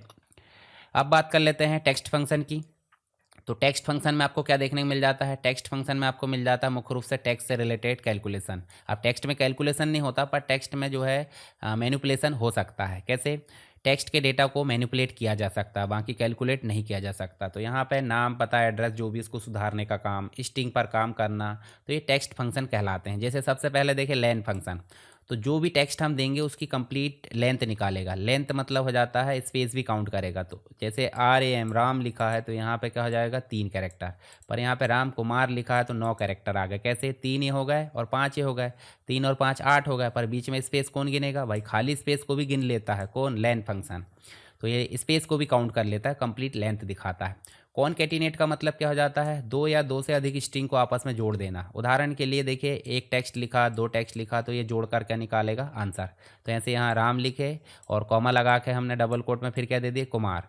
और यहाँ पे बीच में देखिए हमने स्पेस दिए हैं, तो स्पेस को भी यहाँ पे देखिए ला लिया है। अगर स्पेस नहीं देते दोनों चिपक कर आ जाते। तो कॉनकैटिनेट ये पुराने, यहाँ देखिए पुराने एक्सेल में चलता था, पर अभी की डेट में कॉनकैट चल रहा है, ठीक है। तो ये दोनों याद रखना। तो यहाँ पे देखिए, आप अगर अल्टरनेट तरीका देखें तो दो स्ट्रिंग को जोड़ने के लिए हम जो सिंबल का उपयोग कर लेते हैं उसका नाम है M%। याद रखना, M% का उपयोग हम करते हैं, या फिर कॉमा का उपयोग कर लेते हैं, ठीक है। तो इस प्रकार M% या जो एंड फंक्शन है, चिन्ह जोड़कर भी टेक्स्ट को जोड़ा जा सकता है। कॉनकैटिनेट टेक्स्ट जोड़ता है, गणना नहीं करता। अपर केस देखिए, अपर कोई भी टेक्स्ट लिखे उसको अपर केस में लाएगा। जैसे यहाँ पे स्मॉल लिखे तो यहाँ कैपिटल आ गया, और कैपिटल लिखे हैं तो वो स्मॉल ला देगा, लोअर केस, ठीक है। Lower function. प्रॉपर मतलब हो जाता है, जैसे मान लीजिए हमने लिख दिए तो ये गलत तरीका, क्यों, क्योंकि आर कैपिटल होना चाहिए, के कैपिटल होना चाहिए। तो इसको प्रॉपर तरीके से जो शो करेगा उसका नाम है प्रॉपर फंक्शन, ठीक है। प्रॉपर केस में ये ला देता है। और लेफ्ट मतलब, अगर कोई टेक्स्ट लिखे हैं तो लेफ्ट से कितने कैरेक्टर चाहिए उसकी वैल्यू यहाँ लाता है। मान लीजिए टेक्स्ट लिखे कंप्यूटर, तो 3 कैरेक्टर चाहिए तो CUM आ गया। ऐसे ही राइट से कोई शब्द चाहिए तो राइट फंक्शन आ जाता है। तो यहाँ टेक्स्ट लिख देते हैं कंप्यूटर, राइट से TER आ गया। पर मान लो मिडिल से चाहिए तो मिडिल में क्या लिख देते हैं, टेक्स्ट, स्टार्ट पोजीशन और नंबर ऑफ कैरेक्टर। मतलब यहाँ पे कंप्यूटर को 2 से शुरू करना, O से, और 3 कैरेक्टर चाहिए तो OMP, राइट आंसर हो जाएगा OMP, ठीक है। ट्रिम फंक्शन अनावश्यक स्पेस है उसको हटाने का काम कर लेगा। इसके अलावा कुछ इंपॉर्टेंट चीज़ है जो आप यहाँ देख सकते हैं। चलिए यहाँ हम जो है एक फंक्शन और देख लेते हैं जिसका नाम है लुकअप फंक्शन, जो काफ़ी इंपॉर्टेंट है और ये क्वेश्चन आता भी है। वी लुकअप और एच लुकअप, और इसी का हो जाता है एक और एक्स लुकअप, जो दोनों का मिक्स रूप है। बोले तो वी लुकअप सीधे वर्टिकल में काम करता है और एच लुकअप हॉरिजॉन्टल में काम कर लेता है। ये तय करना पड़ता है, पर अगर हमको बिना तय करे फंक्शन लगाना तो हम लगाएंगे एक्स लुकअप। चलिए, लुकअप फंक्शन क्या करता है भाई, लुकअप फंक्शन का उपयोग टेबल में डेटा को सर्च करने के लिए किया जाता है। यह एक वैल्यू को ढूंढकर संबंधित दूसरी वैल्यू को वापस दे देता है। बड़े डेटा के लिए काफ़ी ज़्यादा उपयोगी हो जाता है, ठीक है। जैसे उदाहरण के लिए हम एक्सेल में चलते हैं, और एक्सेल में चल के हम जो एक सीट ओपन कर लेते हैं। चलिए यहाँ पे प्रैक्टिस शीट ओपन करते हैं, और यहाँ हम चल लेते हैं पिछले डे में। बोले तो यहाँ पे ये देखिए, यहाँ पे पिछला जो डे है 12-13, ये देखिए 12 में चलते हैं, और यहाँ हमारे पास में जो टेबल है देखिए इतना सारा बना है, ठीक है। तो इस टेबल में हम चाह रहे हैं कि जो वैल्यू है, देखिए जो ये वैल्यू है, यहाँ पे हम जैसे 104 करते हैं, P104, तो 104 के अकॉर्डिंग देखिए यहाँ पे ऑटोमेटिक नंबर बदल जा रहा है। तो ये जो सेल है, इस सेल के अकॉर्डिंग यहाँ पे सर्चिंग होनी चाहिए। वो कहाँ पे सर्चिंग होनी चाहिए, ये जो कंप्लीट टेबल हमने बनाया है। उदाहरण के लिए टेबल बने तो इस कॉलम में सर्च करेगा। मान लीजिए 107 सर्च हुआ है, तो उसके सामने की जितनी भी वैल्यू है निकाल कर यहाँ ला देगा। तो कहाँ लगाएंगे हम फंक्शन, जहाँ हमको लाना है। जैसे यहाँ चले तो वी लुकअप लगाते हैं, और यहाँ पे हम लिखते हैं क्या, किस वैल्यू को सर्च करना। मान लीजिए 102, और यहाँ पे है सारी वैल्यू, और किस टेबल पर सर्च करना है, तो ये कंप्लीट रेंज आ गई, कौन सी, A2 से E12। और कौन से कॉलम को सर्च करना है, तो यहाँ देखिए आपको, यहाँ तो चलो ये इंडेक्स वैल्यू मतलब ये आपका मेन कॉलम है, पर इसके अकॉर्डिंग किसको सर्च करना है, तो हमको प्रोडक्ट नेम को, ये दिख रहा है प्रोडक्ट नेम, तो कौन से कॉलम में है, 2 में, 1 और 2, तो यहाँ 2 नंबर लिख दिए। और एग्जैक्ट मैच होना चाहिए, तो ये इसके लिए फॉल्स कर दो। तो देखिए यहाँ पे आपको फॉल्स लिख दिए वाला, और इस प्रकार जो है ये नंबर दे दिया। ऐसे यहाँ पे आ जाएगा इंडेक्स वैल्यू कितनी, 3, ऐसे ही यहाँ पे आ जाएगी इंडेक्स वैल्यू 4, और ऐसे ही चलते जाएंगे तो इंडेक्स वैल्यू आपकी बढ़ते जाएगी, ठीक है। तो ये आपको देखने को मिल जाता है वी लुकअप से। और ऐसे ही अगर जो आपका टेबल है ऐसे आड़े में है, तो उसके लिए हम क्या लगाते हैं, उसके लिए लगाते हैं हम एच लुकअप। देखिए एच लुकअप, और एच लुकअप में हमने देखे वो दे दिए, और मैच फंक्शन जो है वैल्यू को ला देता है। चलिए हम उसके बारे में पढ़ लेंगे। और तो वी लुकअप फंक्शन क्या कर लेता है, वर्टिकल में लुकअप, बोले तो फर्स्ट कॉलम को वैल्यू को ढूंढ लेता है, उसके अकॉर्डिंग फिर अन्य कॉलम की रिजल्ट को लौटा देता है, जो हमने अभी समझे हैं। तो इसको आप एक बार पढ़ लेना ताकि समझ में आ जाए। फिर उसके बाद नेक्स्ट आपको देखने को मिल जाता है एच लुकअप, जो हॉरिजॉन्टल लुकअप हो जाता है। ये पूरी की पूरी फर्स्ट रो में वैल्यू को खोज लेता है, और फिर कॉलम की दूसरी रो को रिजल्ट के फॉर्म में लौटा देता है, ठीक है। तो यहाँ आपको चीज़ें देखने को मिल जाती है। तो यहाँ दोनों में अंतर देख लेना, वर्टिकल हॉरिजॉन्टल में। फिर एक्स लुकअप मॉडर्न तरीका है, एडवांस लुकअप है, नए वर्जन में काम कर लेता है। वी लुकअप और एच लुकअप की झंझट खत्म, दोनों का एडवांस वर्जन, यानी कि किसी भी डायरेक्शन में सर्च करना है तो आपको एक्स लुकअप लगा सकते हैं। उसके बाद नेक्स्ट है मैच फंक्शन। तो मैच फंक्शन भी आपको याद रहना चाहिए, किसी वैल्यू की पोजीशन बताता है और इंडेक्स नंबर रिटर्न करता है। उदाहरण के लिए मान लीजिए यहाँ पे हमने क्या लिखे हैं, एरे, और ये इसमें लिखे हमने क्या, लुकअप वैल्यू, और लुकअप का एरे लिखे पूरे टेबल का, और मैच का टाइप लिख दे। तो वो क्या देगा, मैच की पोजीशन देता है, ना कि वैल्यू। पोजीशन बोले तो 1 2 3 4 5 इस प्रकार से। और इंडेक्स क्या करता है, टेबल में से किसी पोजीशन की वैल्यू देता है मैच के हिसाब से। अक्सर ये जो है मैच के साथ अक्सर इसका उपयोग किया जाता है। मान लीजिए इंडेक्स लिखे तो यहाँ एरे लिखना है, रो नंबर लिखना है, कॉलम नंबर, तो ये पोजीशन के आधार पर इसकी वैल्यू दे देगा। जबकि मैच क्या करता है, इंडेक्स वैल्यू देता है। तो दोनों को कॉम्बिनेशन करके भी हम लगा सकते हैं एडवांस कॉन्सेप्ट, जो वी लुकअप के साथ उपयोग किया जाता है। आपको कंप्लीट एक्सेल में ये चीज़ें देखने को मिल जाएगी, मैंने सब चीज़ उपयोग करके दिखाया हूँ। चलिए सेल रेफरेंसिंग की बात कर लेते हो। सेल रेफरेंसिंग 3 प्रकार की होती है, तो हम उपयोग कर लेते हैं, यहाँ पढ़ने की झंझट खत्म हो जाएगी। तो हम यहाँ इसको जो है अभी फ़िलहाल में इसमें दूसरी सीट में चलते हैं हमारी, और यहाँ चल के हम जो है क्या लगा देते हैं, यहाँ पे नॉर्मली हम जो है क्या लगा देते हैं 25 250, और यहाँ लगा देते हैं 26। ठीक है, इस प्रकार हम जो है इनको यहाँ 25 और यहाँ 24 कर देते, यहाँ कर देते हैं 14 और यहाँ कर देते हैं 15, कोई भी एग्जाम्पल के लिए। ठीक है, उसके बाद यहाँ पे कर देते हैं 80 और यहाँ कर देते हैं 90। चलिए हम यहाँ लगाते हैं क्या, इक्वल करके टोटल। बोले तो ये वाले सेल का एड्रेस प्लस दूसरे वाले सेल का एड्रेस। अब जब हम इसको खींचेंगे, ऑटो फिल करेंगे, तो देखिए यहाँ ध्यान से देखिए, ऑटोमेटिक जो है सेल एडजस्ट हो गया है। देखिए ऑटोमेटिक सेल कैसे हो गया एडजस्ट। जब ऑटोमेटिक होता है, मान लीजिए यहाँ पे ऑटोमेटिक हो रहा है, तो ऑटोमेटिक मतलब हो जाता है रिलेटिव सेल रेफरेंस। क्या कहलाता है, रिलेटिव। और अगर इसको हम कर देते हैं मैनुअली, क्या कर देते हैं, मैनुअल कर देते हैं, और मैनुअल कर देते हैं मतलब क्या हो जाएगा, एब्सोल्यूट हो जाता है। और अगर दोनों हैं मतलब बोथ, तो हो जाएगा मिक्स्ड। क्या हो जाएगा, मिक्स्ड। कैसे, अब देखते हैं ध्यान से। जैसे यहाँ चलें और यहाँ चल के हम दबा देते हैं F4, कीबोर्ड से F4 दबाते हैं, तो आप ध्यान से देखिए बी के सामने भी डॉलर लग गया और 23 के सामने भी डॉलर लग गया। तो क्या लॉक हो गया, ध्यान से देखिए, ये वाला लॉक। इसका मतलब ये सारी वैल्यू अब आगे खींची जाएगी, तो किसके साथ जोड़ आएगी, इसके साथ। देख लेते हैं, देखिए खींचो, तो देखिए सभी वैल्यू किसके साथ टोटल आई है, पहले वाले के साथ, मतलब जो आपका 250 है। देखिए इसको कहते हैं फिक्स्ड। और अगर मान लीजिए हम यहाँ पे क्या कर लेते हैं, यहाँ पे मान लीजिए बी को हटा देते हैं, हाँ यहाँ चलिए ये जो है इसको हटा देते हैं, एंटर करते हैं, तो देखिए यहाँ पे 23 बस लॉक है, मतलब 23 लॉक है, पर बी कॉलम लॉक नहीं है। तो यहाँ पे आप देखोगे तो आपको देखने को मिल जाएगा बी अनलॉक है और 23 आपका लॉक है। तो ये दोनों चीज़ यहाँ आ गई, एक अनलॉक और एक लॉक, तो इसको बोल देंगे मिक्स्ड। ठीक है, चलिए समझ में आ गया होगा आपको एग्जाम्पल के लिए। तो एक हो जाता है रिलेटिव, जो ऑटोमेटिक समायोजित होते रहता है। एब्सोल्यूट मतलब जिसमें आपको इस प्रकार से डॉलर दिखते हैं।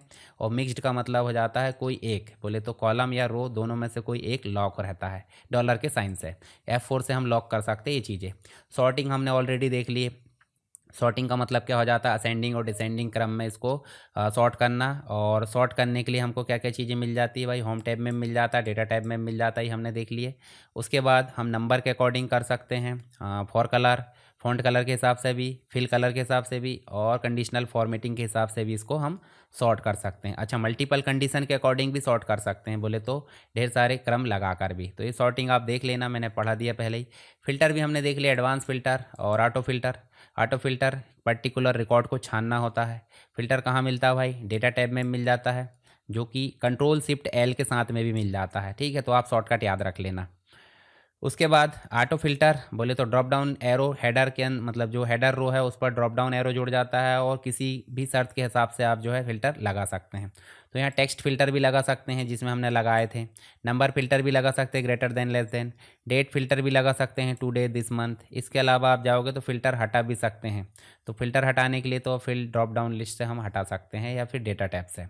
चलिए नेक्स्ट देखें, एडवांस फिल्टर क्या होता है भाई, किसी पर्टिकुलर क्राइटेरिया के हिसाब से हम जो है मल्टीपल कंडीशन को यहाँ लागू कर सकते हैं, और फिल्टर डेटा को दूसरी लोकेशन पर भी यहाँ कॉपी कर सकते हैं। ये कहलाता है एडवांस फिल्टर। कहाँ मिलता है, डेटा टैब में एडवांस में मिल जाता है, ये आपको देखने को मिलता है। चलिए ऑटो फिल्टर और एडवांस फिल्टर में आप अंतर देख लेना यहाँ पे, ताकि आपको और ज़्यादा क्लियरिटी हो। वीडियो आएगा उसके बाद आपको PDF मिल जाएगी टेलीग्राम चैनल पर, तो टेलीग्राम चैनल आप ज्वाइन कर लेना, तो उसमें आपको चीज़ें मिल जाएगी। चलिए अब बात कर लेते हैं डेटा वैलिडेशन की। तो डेटा वैलिडेशन क्या होता है वो समझो पहले। डेटा वैलिडेशन का मतलब हो जाता है, अगर किसी सेल में मान लीजिए सैलरी है, तो सैलरी हम बोल रहे हैं कि सेल में सैलरी उतनी ही इंसर्ट हो जितनी हमने बोले हैं, तो वो डेटा की वैलिडेशन को चेक करेगा। इसका मतलब डेटा सही है या गलत है उसको चेक करना डेटा वैलिडेशन कहलाता है। कहाँ मिलता है डेटा, डेटा में जाओगे तो देखिए डेटा वैलिडेशन कहाँ पे मिल रहा है, डेटा टूल्स में। यहाँ जाओगे डेटा वैलिडेशन में जाओगे, और सेटिंग, इनपुट मैसेज, अलर्ट, ये 3 चीज़ें रहती है। इनपुट मैसेज में बोलोगे तो क्या आएगा, टाइटल वहाँ पर दिखेगा, एरर अलर्ट में आपको दिखेगा बाद में कि भाई गलत इनपुट किया गया है आपने। तो एनी वैल्यू की जगह आप बोल दो यहाँ सिर्फ क्या आएगा, नंबर्स आएंगे, होल नंबर। और होल नंबर में दे दो कि सैलरी आनी चाहिए 20,000 मिनिमम और मैक्सिमम कितनी आनी चाहिए, 50,000। तो इन दोनों के बीच में रहेगी तो यहाँ आना चाहिए। इनपुट मैसेज में आप दे सकते हैं, एरर में दे दो क्या,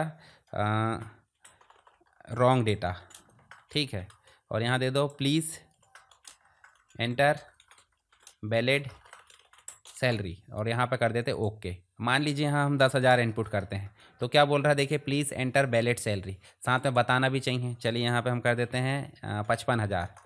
55,000 बोले तो भी वैलिड मतलब यहाँ बोल रहा है। तो इस प्रकार से कंडीशन हम लगा सकते हैं वैलिडेशन के माध्यम से, ठीक है। अभी वैलिडेशन अलग अलग लगा सकते हैं, तो आप देख लो यहाँ एक बार। आप वैलिडेशन लगाने के लिए क्या कर सकते हैं, कोई भी वैल्यू लगा सकते हैं, एनी वैल्यू। अब ये एनी वैल्यू मतलब सब चीज़ें एक्सेप्ट करेगा। उसके बाद होल नंबर, नंबर्स में लगा सकते हैं। नंबर्स में भी आप not, between, equal to, not equal to, इस प्रकार की चीज़ें, ग्रेटर देन, लेस देन लगा सकते हैं। उसके बाद आप डेसिमल पॉइंट वाली वैल्यू लगा सकते हैं जिसमें भी वही मिलेगी। लिस्ट लगा सकते हैं, लिस्ट में आप देखोगे पूरी की पूरी लिस्ट बन जाती है जिसमें ड्रॉप डाउन लिस्ट बनती है। उसके बाद आप देखोगे डेट में लगा सकते हैं आप कि भाई स्टार्ट डेट और एंड डेट कहाँ से कहाँ तक रहेगी। नेक्स्ट आप देखोगे टाइम में लगा सकते हैं। टेक्स्ट की लेंथ दे सकते हैं, मान लीजिए कोई अल्फ़ाबेट लिख रहा है, नंबर्स या टेक्स्ट लिख रहा है किसी के, तो भाई मिनिमम 2 कैरेक्टर का नाम रहना चाहिए, 1 कैरेक्टर का किसी का नाम नहीं रहता। और मैक्सिमम आप देखोगे 50 कैरेक्टर यहाँ पे लगा सकते हैं, बड़ा छोटा भी लगा सकते हैं। और कस्टम जो आप वैलिडेशन है वो भी लगा सकते हैं अपने हिसाब से। तो ये हो जाता है आपका वैलिडेशन, समझ में आ गया होगा। कुछ चीज़ें और बता देता हूँ मैं, जैसे अगर कोई डेटा है उसको टेक्स्ट टू कॉलम करना है तो कॉलम, टेक्स्ट टू कॉलम हम इसको बदल सकते हैं। दूसरी चीज़ हम इसमें फ्लैश फिल उपयोग कर लेते हैं। उदाहरण के लिए हमने यहाँ लिखे क्या, यहाँ लिखे मोहित, चलिए हम जो है इसमें उपयोग कर लेते हैं। यहाँ पे यहाँ चलते हैं और यहाँ फ्लैश फिल उपयोग कर लेते हैं। देखिए यहाँ पे आपको मिल जाएगा फ्लैश फिल। चलिए देखिए आपको देखने को मिलेगा। उदाहरण के लिए हम यहाँ पे चलते हैं, ये जो यहाँ पे जो लिखा है उसमें हम जो है फर्स्ट नेम निकालना चाहते हैं। देखिए यहाँ पे हम जो है मान लीजिए हमने रमेश लिखे और रमेश लिख के हम अगर कंट्रोल ई दबाएंगे, कंट्रोल ई मतलब फ्लैश फिल, तो देखिए यहाँ सभी के फर्स्ट नेम निकल कर आ गए। अगर हम लास्ट नेम लिखेंगे तो लास्ट नेम आ जाएंगे। तो ये कहलाता है आपका फ्लैश फिल। कहाँ पे मिलता है भाई, यहाँ पे। डुप्लीकेट रिमूव करना मतलब इसी में से अगर हम चाहते हैं किसी को डुप्लीकेट रिमूव करना तो यहाँ से डुप्लीकेट रिमूव हो जाते हैं। डेटा वैलिडेशन देख लिए। कंसोलिडेट हम देख सकते हैं कि भाई summarize data from separate range. इसके अलावा हम जो है यहाँ पे किसके बारे में देख सकते हैं, जो फॉर्म है उसको बना सकते हैं। चलिए तो ज़्यादा वो नहीं है इंपॉर्टेंट, हम यहाँ देखते हैं डेटा वैलिडेशन को। तो डेटा वैलिडेशन का उपयोग सेल में गलत डेटा एंट्री रोकने के लिए की जाती है। मतलब डेटा डाला जाता है तो एरर मैसेज दिखाया जाता है, उसको रोका जाता है ताकि वो सही डाटा इनपुट कर सके। कहाँ मिल जाता है, डेटा टैब में, डेटा टूल्स में और डेटा वैलिडेशन, याद रखना ये चीज़ को। उसके बाद है डेटा वैलिडेशन में जो है अलाउ विकल्प के अंतर्गत ये सारे विकल्प मिल जाते हैं। होल नंबर जो हमने देखे हैं, डेसिमल नंबर, लिस्ट मिल जाती है आपको ड्रॉप डाउन लिस्ट बनाने के लिए। फिर उसके बाद आपको डेट मिल जाती है, टाइम मिल जाता है, टेक्स्ट की लेंथ कितनी रखना वो मिल जाता है, कुछ कस्टम वैलिडेशन लगाना फॉर्मूला आधारित वो मिल जाता है। इसमें आपको सेटिंग भाग मिल जाता है जिसमें रूल सेट किया जाता है। इनपुट मैसेज में आप मैसेज दिखा सकते हो, एरर में आप गलत एंट्री के लिए मैसेज दिखा सकते हो जो हमने अभी देखे हैं। तो एरर अलर्ट के कुछ टाइप होते हैं, जैसे स्टॉप गलत एंट्री पूरी तरह रोक देता है, वार्निंग चेतावनी देगा, इन्फॉर्मेशन केवल सूचना देगा। तो इस प्रकार के 3 मैसेज यहाँ पर शो करा सकते हैं। और वैलिडेशन हटाना तो वही कि भाई डेटा टैब में जाओ, डेटा वैलिडेशन और क्लियर ऑल कर दो, तो डेटा वैलिडेशन आपका हट जाएगा। चलिए आगे देखें, तो यह हो गया डेटा वैलिडेशन। अब बात कर लेते हैं पिवोट टेबल और पिवोट चार्ट की। तो पिवोट टेबल क्या होता है, पिवोट टेबल का मतलब हो जाता है, आप सिंपल देखो तो आपके पास में ये डेटा है, मान लो इस डेटा को आप चाहते हैं कि जैसे देखिए डेटा कैसे फॉर्मेट में है, डेट भी है, रीज़न भी है, सेल्समैन भी है, प्रोडक्ट है, क्वांटिटी, प्राइस और टोटल सेल। हम चाह रहे हैं कि रीज़न है, रीज़न में अलग अलग रीज़न वाइज टोटल निकल कर आ जाए, या फिर अलग अलग प्रोडक्ट वाइज टोटल निकल कर आ जाए, या फिर काउंट हो जाए। जैसे भी हम चाहते हैं सभी चीज़ें हम इस डेटा पर समरी निकालना चाहते हैं तो हम एक बार में ही कंप्लीट चीज़ों को कैसे कर सकते हैं। यहाँ जाएंगे हम कहाँ पे, इंसर्ट में, और हम जाएंगे पिवोट टेबल में। पिवोट टेबल में जाकर हम जो है कंप्लीट, देखिए आपके सामने क्या आ गई है, टेबल की रेंज। उसके बाद आपको देखने को मिल जाएगा क्या, न्यू वर्कबुक या वर्कशीट जो भी है यहाँ लाना है या फिर इसी में लाना है, तो हम न्यू में लाते ज़्यादातर। और उसके बाद कर देंगे ओके। तो आपके सामने एक देखिए पिवोट टेबल की फील्ड आ गई है। इस फील्ड को मैं थोड़ा सा बड़ा करता हूँ और यहाँ जाएंगे तो हमको क्या क्या लाना बताइए मुझे। फ़िल्टर लगा सकते हैं आप, कॉलम ला सकते हैं, रो ला सकते हैं और वैल्यू ला सकते हैं। 4 कॉलम दिखते हैं, ध्यान रखना। ठीक है, तो इसमें हम टोटल वाली चीज़ को पहले निकाल कर ले आओ, कहाँ पे, वैल्यू में। टोटल आ गया कंप्लीट। उसके बाद आप क्या लाना चाहते हैं, रीज़न, तो रीज़न आप रो में ले आओ। ये देखिए रो में ले आओ, या फिर आप जो है इस रीज़न को उठाओगे तो यहाँ कॉलम में भी ला सकते हैं। तो रीज़न वाइज भी टोटल दिख गया। साथ में हम जो है इसको प्रोडक्ट वाइज भी दिखा सकते हैं, प्रोडक्ट वाइज भी दिखा दो। तो ध्यान से देखिए, यहाँ पे हमने एक क्लिक में पूरा समरी निकाल लिए। इरेज़र का जो है कितना टोटल है भाई, इरेज़र 1650 है। और कौन कौन से रीज़न में है, रीज़न आप देख लो। यहाँ रीज़न मैं एक प्रकार इसको बॉर्डर कर देता हूँ ताकि और थोड़े क्लियरिटी हो जाए। यहाँ बॉर्डर में जाओ और यहाँ देखिए रीज़न में ईस्ट में मिल रहा है और साउथ में मिल रहा है, कौन सा, इरेज़र।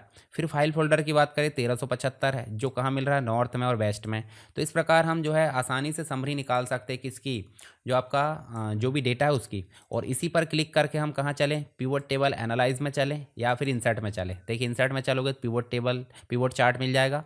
और पिवट टेबल एनालाइज में जाओगे तो भी आपको क्या मिल जाएगा, पिवट चार्ट मिल जाएगा। तो यहाँ जाओ, देखिए यहाँ पे सीधे क्लिक करो और क्लिक करके आप चार्ट बना सकते हैं। उदाहरण के लिए देखिए यहाँ पे आप जाओगे तो आप इसका चार्ट तैयार कर सकते हैं। चलिए मैं इसका चार्ट तैयार कर लेता हूँ ये। और ये चार्ट बनकर तैयार हो गया है, किसके अकॉर्डिंग, डेटा के अकॉर्डिंग। अब यहाँ देखिए हम चाह रहे हैं, ये डेटा का चार्ट तो बन गया है, हम इसमें फ़िल्टर भी लगाना चाह रहे हैं। तो फिर से पिवट टेबल एनालाइज में चलो और चल कर क्या लगा दो, स्लाइजर लगा दो। टाइमलाइन लगा सकते हैं, टाइमलाइन डेट के अकॉर्डिंग काम कर लेती है, कितनी डेट के जो रिकॉर्ड है वो दिखाना है, या जो है आप जो भी कंडीशन लगाना चाहते हैं। स्लाइजर में जाओ और रीज़न में जाओ और रीज़न में जाके आप जो है क्या लगा सकते हैं, सेल्समैन ने प्रोडक्ट लगा दो। हो गया इतना बस। तो ये देखिए 2 स्लाइजर आपके यहाँ ऐड हो गए। तो अब आपको अलग से फ़िल्टर लगाने की ज़रूरत नहीं है, डायनेमिक फ़िल्टर है।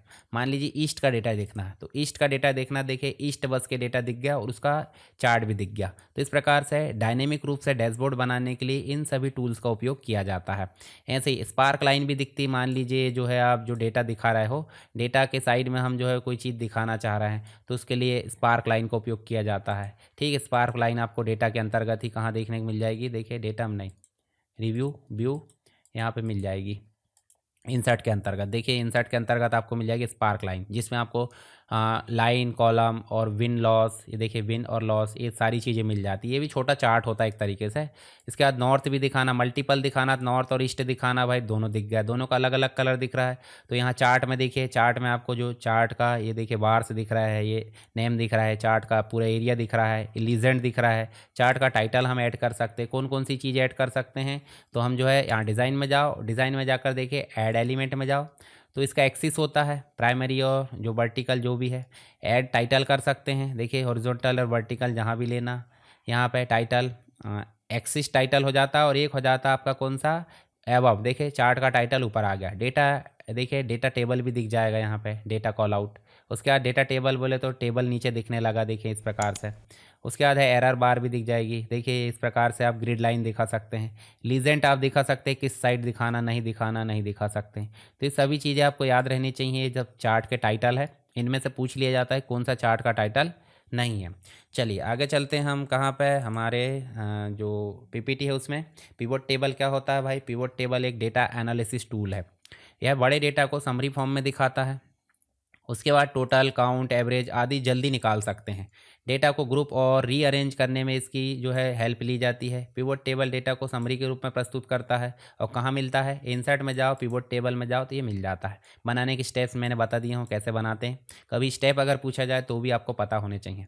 मुख्य रूप से 4 पैनल होते हैं, वो हमने देख लिए। फिल्टर होता है, कॉलम होता है, रो होता है और वैल्यू। वैल्यू में हमेशा टोटल या जो भी संख्या वो आ जाती है।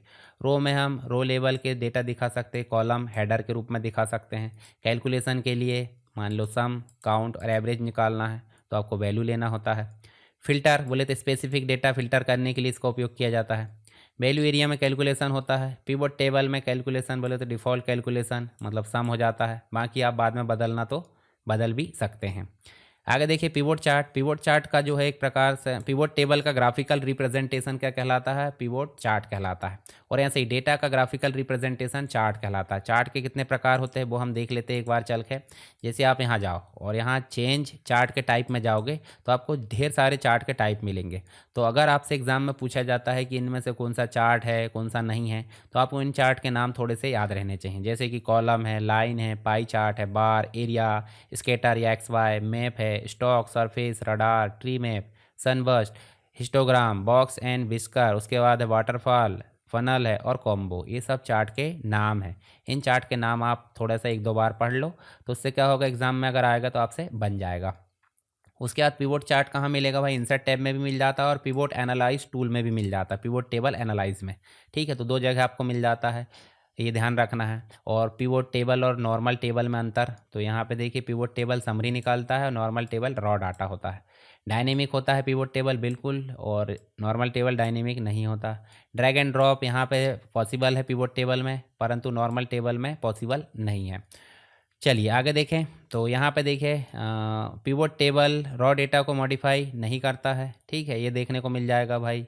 जो हमारा नॉर्मल टेबल है, नॉर्मल जो टेबल आप देख सकते हैं, जैसे यहाँ चलो तो हमारे पास में जो टेबल है ये वाला, ये टेबल पे कोई भी छेड़खानी नहीं होती, जो काम होता है सीधे इस ग्राफिक्स वाले में होता है। तो ये कहलाता है आपका पिवोट टेबल, साथ में ग्राफिक्स में कन्वर्ट किए तो उसको पिवोट चार्ट बोल दिए। आगे चलें तो आपको देखने को मिल जाता है फ्रीज कॉलम और फ्रीज रो। फ्रीज कॉलम और फ्रीज रो का मतलब क्या होता है वो हम समझ लेते हैं।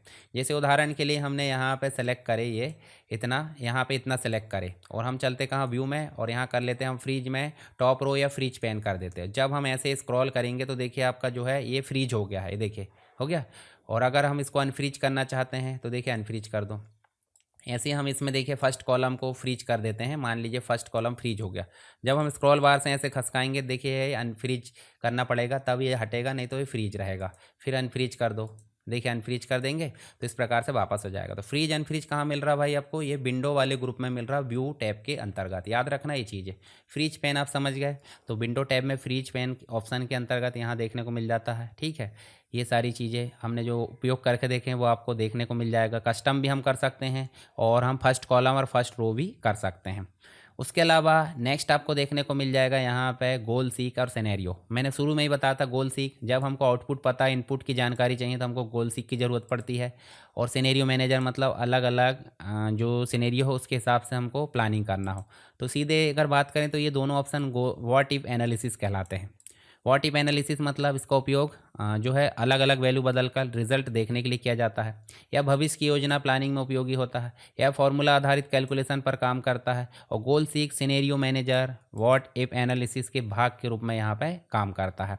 जैसे उदाहरण के लिए गोल सीक का उपयोग डिजायर्ड आउटपुट के लिए हमको क्या चाहिए, इनपुट वैल्यू, उसके लिए हमको गोल सीक की ज़रूरत पड़ती है और यह वेरिएबल को बदलकर टारगेट रिजल्ट को प्राप्त करता है। रिवर्स कैलकुलेशन करता है, जबकि सभी कैलकुलेशन कैसे होते, इनपुट देते तब आउटपुट आता है, ये आउटपुट के आधार पर इनपुट लाता है। ठीक है, गोल सीक याद रखना, मतलब ऐसा कौन सा टूल है जो रिवर्स काम करता है, गोल सीक। कहाँ मिलता है भाई, डेटा में, व्हाट इफ एनालिसिस में, गोल सीक में मिल जाता है। जैसे मैंने शुरू में ही बताया था, यहाँ पे जाओगे डेटा में जाओगे, व्हाट इफ एनालिसिस में जाओगे, गोल सीक, और यहीं पे सिनेरियो मैनेजर। चलिए आगे चलें। गोल सीक के तीन भाग होते हैं, सेट वैल्यू मतलब सेट सेल, जिस सेल में रिजल्ट चाहिए, टू वैल्यू टारगेट वैल्यू चाहिए, और यहाँ बाय चेंजिंग सेल मतलब कौन सा सेल बदलेगा। ये तीन चीज़ें यहाँ देखने को मिल जाती है। जैसे उदाहरण के लिए अगर प्रॉफिट A3 में है तो टारगेट आपका हो जाएगा टारगेट प्रॉफिट 10,000, और यहाँ पे आपको जो है क्या मिल जाएगी, सेल मतलब एक प्रकार से चेंज सेल A1 करना है हमको, तो इस प्रकार से ये चेंज बदल देगा। तीन आर्गूमेंट ये लेता है। सिनेरियो मैनेजर देख लो तो इनपुट वैल्यू के अलग अलग कॉम्बिनेशन बनाता है, मतलब मल्टीपल वेरिएबल जो है आपको बदल सकता है, बेस्ट केस रोस्ट केस, इस प्रकार की चीज़ें हम इसमें बना सकते हैं। ये भी गोल सीक के साथ में ही देखने को मिल जाता है। ठीक है, अब आगे देख लेते हैं हम आगे और क्या चीज़ें मिल जाती हैं हमको। चार्ट, तो चार्ट हमने ऑलरेडी देख लिए हैं। किसी भी डेटा को ग्राफिक्स फॉर्म में बदलना है तो हमको ज़रूरत होती है चार्ट की। ठीक है, तो यहाँ चार्ट कहाँ मिलता है भाई, चार्ट इंसर्ट टैब में, चार्ट ऑप्शन में, चार्ट ग्रुप में मिल जाता है। और इसमें बहुत सारे चार्ट के प्रकार होते हैं। इसमें जो है चार्ट एक प्रकार से वर्टिकल हो सकता है, कैटेगरी की तुलना के लिए यहाँ पे किया जाता है। कॉलम चार्ट, ठीक है, मोस्ट कॉमन टाइप है। बार चार्ट आपका उपयोग होता है, हॉरिजॉन्टल बार में दिखता है। कैटेगरी नेम मतलब जो है लंबा हो तो उपयोगी हो जाता है। और बार चार्ट जो है एक प्रकार से अगर देखें तो ये हॉरिजॉन्टल बार होती है यहाँ पर। और लाइन चार्ट, पॉइंट लाइन बोले तो टाइम बेस्ड अगर प्रोग्रेस दिखाना तो हमको लाइन चार्ट की ज़रूरत पड़ जाती है। पाई चार्ट डेटा को सर्कल के हिस्सों में दिखाता है, परसेंटेज प्रोपोर्शन में दिखाता है, जैसे टोटल 100% में से ये काट देता है, केक जैसे हम काटते हैं ना वैसे। एरिया चार्ट लाइन चार्ट जैसे ही होता है, एरिया फिल करता रहता है यहाँ क्वांटिटी मैग्नीट्यूड दिखाने के लिए। इसके अलावा scatter chart X Y axis पर डेटा पॉइंट दिखाता है। रिलेशनशिप यानी कि को रिलेशन दिखाने के लिए इसका उपयोग किया जाता है। फिर उसके बाद है चार्ट के कुछ मुख्य भाग है, जैसे चार्ट का टाइटल होता है, एक्स बाय एक्सिस हो जाता है खड़ी लाइन और आड़ी लाइनें जो वैल्यू होती है। लीजेंट हो जाता है जो कलर कॉम्बिनेशन दिखाता है। डेटा लेबल्स हो जाता है, ग्रिड लाइन हो जाती है। ये सब ऑप्शन आपको याद रहने चाहिए, ठीक है। जैसे आगे भी देखेंगे हम तो चार्ट के जो एलिमेंट है वो देखने को मिल जाएंगे। जैसे ये देख सकते हैं लीजेंट क्या होता है भाई, डेटा सीरीज़ की पहचान बताता अलग अलग कलर में।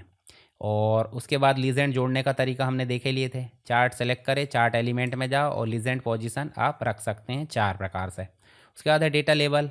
डेटा लेबल बोले तो जो इमारत दिख रही है उसके ऊपर डेटा लेबल दिखाता है, सेल्स 5000 4000 जो भी।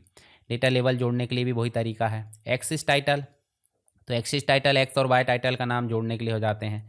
फिर उसके बाद है वही चीज़ें ऐड करने के लिए, सबका सेम तरीका है। उसके बाद कुछ कॉमन चीज़ें आप देख लेना यहाँ पे। स्पार्क लाइन मैंने ऑलरेडी बता दिया आपको। स्पार्क लाइन क्या होती है, मिनी चार्ट होते हैं सेल के अंदर जोड़ने के लिए। मतलब अगर यह कॉम्पैक्ट ट्रेंड दिखाता है और स्पेस नहीं लेते ज़्यादा तो स्पार्क लाइन का उपयोग हम कर सकते हैं। उसके बाद नेक्स्ट देखने को मिल जाएगा हमको क्या, नेक्स्ट मिल जाता है हमको प्रिंटिंग से रिलेटेड कुछ चीज़ें। तो प्रिंटिंग से रिलेटेड कुछ चीज़ें बोले तो प्रिंट एरिया। चलिए प्रिंट एरिया समझते हैं। मान लीजिए उदाहरण के लिए हमारे पास में ये चीज़ है और ये चीज़ हमको सिर्फ इतना ही प्रिंट चाहिए। कितना, ये देखिए इतना। अभी हम फाइल में जाएंगे और प्रिंट करेंगे तो हमको पूरा दिख रहा है, पर हम क्या चाह रहे हैं कि सिर्फ इतना ही हमको प्रिंट चाहिए। तो हम जाएंगे कहाँ पे, पेज लेआउट में। हम जाएंगे प्रिंट एरिया में और करेंगे सेट प्रिंट एरिया। कहाँ मिल रहा है ध्यान से देखिए, पेज लेआउट, पेज सेटअप और print area. Set print area करो और अब जाकर फाइल में जाकर आप प्रिंट कर सकते हैं। तो प्रिंट कितना आएगा, जितना हमने प्रिंट एरिया में सेट करे हैं। और अगर आप मल्टीपल सेट करना चाहते हैं तो फिर से सेट कर सकते हैं, पर यदि क्लियर करना चाहते हैं तो वापस से जाओ और क्या कर सकते हैं, क्लियर। तो आप फिर से जाओ फाइल में। इसको सेलेक्ट करने से कोई मतलब नहीं है, हम सेलेक्ट नहीं भी करें तो पूरा ही दिखाई देगा। इसके बाद एक चीज़ और होती है, जब ये हेडिंग को बार बार रिपीट करना तो हमको ज़रूरत पड़ती है प्रिंट टाइटल की। याद रखना प्रिंट टाइटल, ठीक है। चलिए बाकी चीज़ तो कॉमन है। तो प्रिंट एरिया समझ गया कहाँ मिल जाता है, पेज लेआउट में print area, set print area. और अगर हटाना है तो आप उसको क्लियर कर सकते हैं, क्लियर प्रिंट एरिया, ठीक। चलिए related printing option, page setup, orientation, margin, scaling, grid line, ये सारी चीज़ें आपको नॉर्मली एमएस वर्ड में हमने पढ़ी ली है, फिर भी मैं बता देता हूँ। जो आपका पेज लेआउट है उसके अंदर ही आपको क्या मिल जाता है, पेज सेटअप। और इसमें जाएंगे तो आपको मिल जाता है डायलॉग बॉक्स। कितने टैब है भाई, पेज है, मार्जिन, चारों तरफ की मार्जिन, और 2 मार्जिन मिल जाती है हेडर एंड फुटर की, तो याद रखना। फिर हेडर एंड फुटर के लिए हेडर एंड फुटर, और हेडर एंड फुटर कहाँ दिखता है, पेज लेआउट जो आपका व्यू है उसमें। सीट में आप जो है प्रिंट टाइटल से रिलेटेड काम कर सकते हैं, हेडर रो रिपीट और कॉलम रिपीट, ये काम आप कर सकते हैं। उसके बाद नेक्स्ट आपको देखने को क्या मिल जाएगा, ये तो होगा कॉमन प्रिंटिंग। पेज सेटअप हमने देख लिया, मार्जिन, ओरिएंटेशन वगैरह आप देख सकते हैं। ओरिएंटेशन पोर्ट्रेट लैंडस्केप होता है। स्केलिंग अपनी इच्छा अनुसार हम कम ज़्यादा करके प्रिंट कर सकते हैं। मार्जिन 6 होती है, 4 होती है बेसिक और 2 होती है हेडर एंड फुटर की। चलिए ये हो गया आपके कौन से, प्रिंटिंग से रिलेटेड, पेज सेटअप से रिलेटेड। हेडर एंड फुटर मतलब टॉप और बॉटम में दिखाई देता बार बार, ठीक है, हर पेज में। तो ये इंसर्ट में टेक्स्ट ग्रुप में मिल जाता है। और पेज लेआउट व्यू में देखोगे तो हेडर एरिया में आप देखोगे तो उस पर भी ये क्लिक करने पे आ जाता है। चलिए आगे देखें, जो 3 ऑप्शन आते हैं उसमें भी आप जोड़ सकते हैं। क्या क्या जोड़ सकते हैं भाई, page number, date, time, file name, sheet name, सारी चीज़ें। उसके बाद नेक्स्ट देखोगे तो पेज नंबर भी इसमें जोड़ सकते हैं, वो हमने देख लिए। इसके बाद नेक्स्ट जो ऑप्शन है वो आपका है protect seat and protect workbook. तो कहाँ मिलता है ये मिलता है व्यू टैब, रिव्यू टैब में। यहाँ देखिए प्रोटेक्ट सीट बोले तो पूरी एक सीट को प्रोटेक्ट कर देना, पासवर्ड से काम नहीं करेगा। और वर्कबुक का मतलब हो जाता है पूरी की पूरी सीट को लॉक कर देना, मतलब पूरी के पूरे स्ट्रक्चर को और विंडो को लॉक कर देना क्या कहलाता है, वर्कबुक। और एक सीट को प्रोटेक्ट करना कहलाता है प्रोटेक्ट वर्क सीट। और ये ऑप्शन आपको एक जगह और मिलता है, फाइल में जाओगे और देखिए न्यू बनाना तो नॉर्मल है, ब्लैंक या टेम्पलेट के माध्यम से हम बना सकते हैं। ओपन, पुरानी वर्कबुक को ओपन करना। सेव मतलब वर्कबुक है उसको सेव करना। और सेव एस का मतलब हो जाता है क्या, जो वर्कबुक है उसको दोबारा दूसरे नाम से सेव करना, या फिर उसी को आप चाहे तो फॉर्मेट चेंज करके बदल सकते हैं। XML data, CSV data, PDF है, ये सब बदलने के लिए हमको क्या करना होता है, सेव एस। और इसी का एक और ऑप्शन है एक्सपोर्ट, जो फाइल को टाइप को पीडीएफ या एक्सपीएस में बदलता है। प्रिंट हमने देखे लिए, प्रिंट बोले तो प्रिंटर का नाम, ये चीज़ें कितने पेज से कितने पेज तक चाहिए वो हम दे सकते हैं। या फिर एक्टिव सीट को लाना है, सेट बनाकर निकालना नहीं निकालना। ओरिएंटेशन हम देख सकते हैं, पेज है, इसके अलावा स्केलिंग वगैरह आप सेट कर सकते हैं। ये सारे ऑप्शन, प्रिंटिंग का ऑप्शन यहाँ दिख रहा है। इसके अलावा क्लोज, वर्तमान वर्कबुक को क्लोज कर देना, कंट्रोल डब्लू। अकाउंट से आप अकाउंट की सेटिंग देख सकते हैं, थीम वगैरह। और ऑप्शन मैंने पहले भी बता चुका हूँ। चलिए बेसिक चीज़ हो गई। प्रोटेक्ट करने के लिए आपको कहाँ जाना होता है, इन्फो में गए और यहाँ देखिए प्रोटेक्ट के अंदर भी दिख रहा है encrypt with password. Current seat को प्रोटेक्ट करना है, पूरे वर्कबुक को प्रोटेक्ट करना है तो प्रोटेक्ट वर्कबुक स्ट्रक्चर, और आपको रिव्यू टैब में भी मिल जाता है। तो रिव्यू टैब में भी जाकर देख लेना है। मैं हटा देता हूँ ये सीट, यहाँ पे हमने प्रैक्टिस कर ली। अब इसको सेव कर दो, इसको बंद कर दो और यहाँ चलें वापस, तो प्रोटेक्ट हो गया पासवर्ड के थ्रू। उसके बाद नेक्स्ट देखोगे तो ये प्रोटेक्ट सीट और प्रोटेक्ट वर्कबुक के बदले में देखो दोनों, तो यहाँ प्रोटेक्ट सीट सेल की एडिटिंग रोक देती है और यहाँ पे जो है प्रोटेक्ट वर्कबुक पूरी सीट के स्ट्रक्चर को बदलने से रोक देती है। ठीक है, पासवर्ड ऑप्शनल रहता है, ये आप ध्यान में रख सकते हैं। उसके बाद हम बात कर लेते हैं अब थोड़े से रिवीजन की, तो सरसरी नज़र से देख लेते हैं अभी तक हमने जो पढ़े हैं। तो मुख्य रूप से फाइल टैब में देखे तो इन्फो प्रोटेक्ट वर्कबुक से रिलेटेड चीज़ें रहती है। इन्फो के अंतर्गत इंस्पेक्ट नाम के ऑप्शन भी रहते हैं जो हिडन डेटा इशू चेक करते हैं। न्यू ब्लैंक वर्कबुक के लिए, ओपन आपका ब्राउज के लिए, ठीक है, सेव आपका सेव के लिए, सेव एस दूसरे नाम से दूसरी लोकेशन के लिए, प्रिंट प्रीव्यू उसके लिए, है ना। उसके बाद आपका शेयर बोले तो किसी फाइल को क्लाउड पर शेयर करना, एक्सपोर्ट पीडीएफ में बदलने के लिए, ऑप्शन आपका एक्सेल के ऑप्शन की सेटिंग के लिए। होम टैब में जाओगे क्लिपबोर्ड में आप देखो कट कॉपी पेस्ट मिलेगा और फॉर्मेट पेंटर भी मिलेगा। फॉन्ट में जाओगे तो बोल्ड इटैलिक अंडरलाइन ही हम कर सकते हैं। अलाइनमेंट में सेंटर लेफ्ट जस्टिफाई या जो भी है, जस्टिफाई तो यहाँ होता नहीं पर नो अलाइनमेंट होते हैं। उसके बाद आपका मर्ज एंड सेंटर रेपटेक्स मिल जाता है। नंबर में नंबर फॉर्मेट, स्टाइल में आपका कंडीशनल फॉर्मेटिंग, टेबल और सेल फॉर्मेटिंग। सेल में इंसर्ट से रिलेटेड सीट इंसर्ट करना, वर्कबुक मतलब जो आपका रो इंसर्ट करना, कॉलम इंसर्ट करना, सेल इंसर्ट करना। ऐसे डिलीट में भी चारों चीज़ें मिल जाती है। एडिटिंग की बात करें तो ऑटो सम लगा सकते हैं जो सम जोड़कर। उसके बाद सॉर्ट एंड फिल्टर यहाँ उपयोग कर सकते हैं। फिल ऑप्शन भी हमने देखे थे। फाइंड रिप्लेस हम कर सकते हैं पर इसमें ज़्यादातर उपयोग नहीं होता इसलिए हमने नहीं देखे थे। उसके बाद इंसर्ट टैब की बात करें तो टेबल हम ला सकते हैं जो हमने लाया कंट्रोल टी से। इलस्ट्रेशन से picture, column, pie chart, get ins, ये सब चीज़ें ला सकते हैं। स्पार्क लाइन, फिल्टर्स ला सकते हैं। इसके अलावा हम टेक्स्ट बोले तो यहाँ पे टेक्स्ट बॉक्स ला सकते हैं, सिंबल, ये सारी चीज़ें एमएस वर्ड में देखे थे। पेज सेटअप करना हमने देख लिए। उसके बाद हम जो है ग्रिड लाइन वगैरह मेंटेन कर सकते हैं, दिखाना छुपाना। फॉर्मूला में हमने फंक्शन लाइब्रेरी देख ली, इंसर्ट फंक्शन, ऑटो फंक्शन, इस प्रकार से। आप चाहे तो और आपके पास एक्सेल होगा तो फार्मूला में जाओ और आप इनको थोड़ा सा देख लो, जैसे financial function, logical function, text function, date and time function. इसके अलावा आप लुकअप फंक्शन देख सकते हैं, मैथ्स एंड ट्रिग्नोमेट्री फंक्शन। ये सारे जो फंक्शन इनके नाम एक दो बार देख लेना तो आपके दिमाग में थोड़ा सा क्लियरिटी रहेगी। डेटा टैब में जाओगे तो डेटा टैब में आप किसी अदर डेटा को आप गेट कर सकते हो, connection query, sort and filter. उसके बाद data validation, remove duplicate, what if analysis. Review tab की बात करें तो प्रूफिंग, मतलब हमने देख स्पेलिंग एंड ग्रामर यहाँ से कर सकते हैं। एक्सेसिबिलिटी, चेक एक्सेसिबिलिटी यहाँ से कर सकते हैं। उसके बाद कमेंट्स है, प्रोटेक्ट वर्कशीट और वर्कबुक। व्यू टैब में हमने व्यूज़ देखे थे शुरू में ही, जूम ऑप्शन देख लिए थे। अब शॉर्टकट की बात कर लेते हैं। तो शॉर्टकट की से रिलेटेड जो क्वेश्चन आएंगे बेसिक तो आएंगे नहीं, थोड़े से बेसिक छोड़कर आएंगे। तो जैसे कंट्रोल एन नहीं पूछेगा नई वर्कबुक के लिए, कंट्रोल ओ ओपन करने के लिए, कंट्रोल एस सेव के लिए, F12 आपका सेव एस के लिए, कंट्रोल पी प्रिंट के लिए, कंट्रोल डब्ल्यू वर्तमान फाइल बंद करने के लिए, Alt प्लस F4 एक्सेल को बंद करने के लिए, और कंट्रोल F2 मतलब प्रिंट प्रीव्यू के लिए। ठीक है, याद रखना है, एमएस वर्ड में भी था। Control C, control X, control V, ये सब कट कॉपी पेस्ट है, ये हमने देख लिए। Control Z, control Y undo redo के लिए, डिलीट सेल का डाटा हटाने के लिए। कंट्रोल डी बोले तो ऊपर वाले सेल को नीचे फिल डाउन करने के लिए। कंट्रोल आर राइट में फिल करने के लिए। कंट्रोल एफ फाइंड के लिए। कंट्रोल एच रिप्लेस के लिए। कंट्रोल ए पूरी डेटा को सेलेक्ट करने के लिए। और F2 से आप सेल के डेटा को एडिट कर सकते हैं, साथ ही फॉर्मूला बार से डबल क्लिक करके 3 तरीके से एडिट कर सकते हैं। कंट्रोल बी आई यू जो है आपके बोल्ड इटैलिक अंडरलाइन। कंट्रोल 1 मतलब फॉर्मेट सेल का डायलॉग बॉक्स खुल जाएगा। ठीक है, कंट्रोल शिफ्ट डॉलर का साइन मतलब करेंसी फॉर्मेट बदल जाता है। कंट्रोल शिफ्ट परसेंट मतलब परसेंटेज फॉर्मेट बदल जाएगा। कंट्रोल शिफ्ट है जो आपका हैज़ से आपका डेट फॉर्मेट आ जाएगा। और control shift at the rate से क्या हो जाएगा, टाइम फॉर्मेट आ जाएगा। तो ये भी याद रखना है। ऐसे ही कंट्रोल शिफ्ट एक्सक्लेमेशन से नंबर फॉर्मेट। कंट्रोल शिफ्ट है M% से बॉर्डर लगा दी जाती है।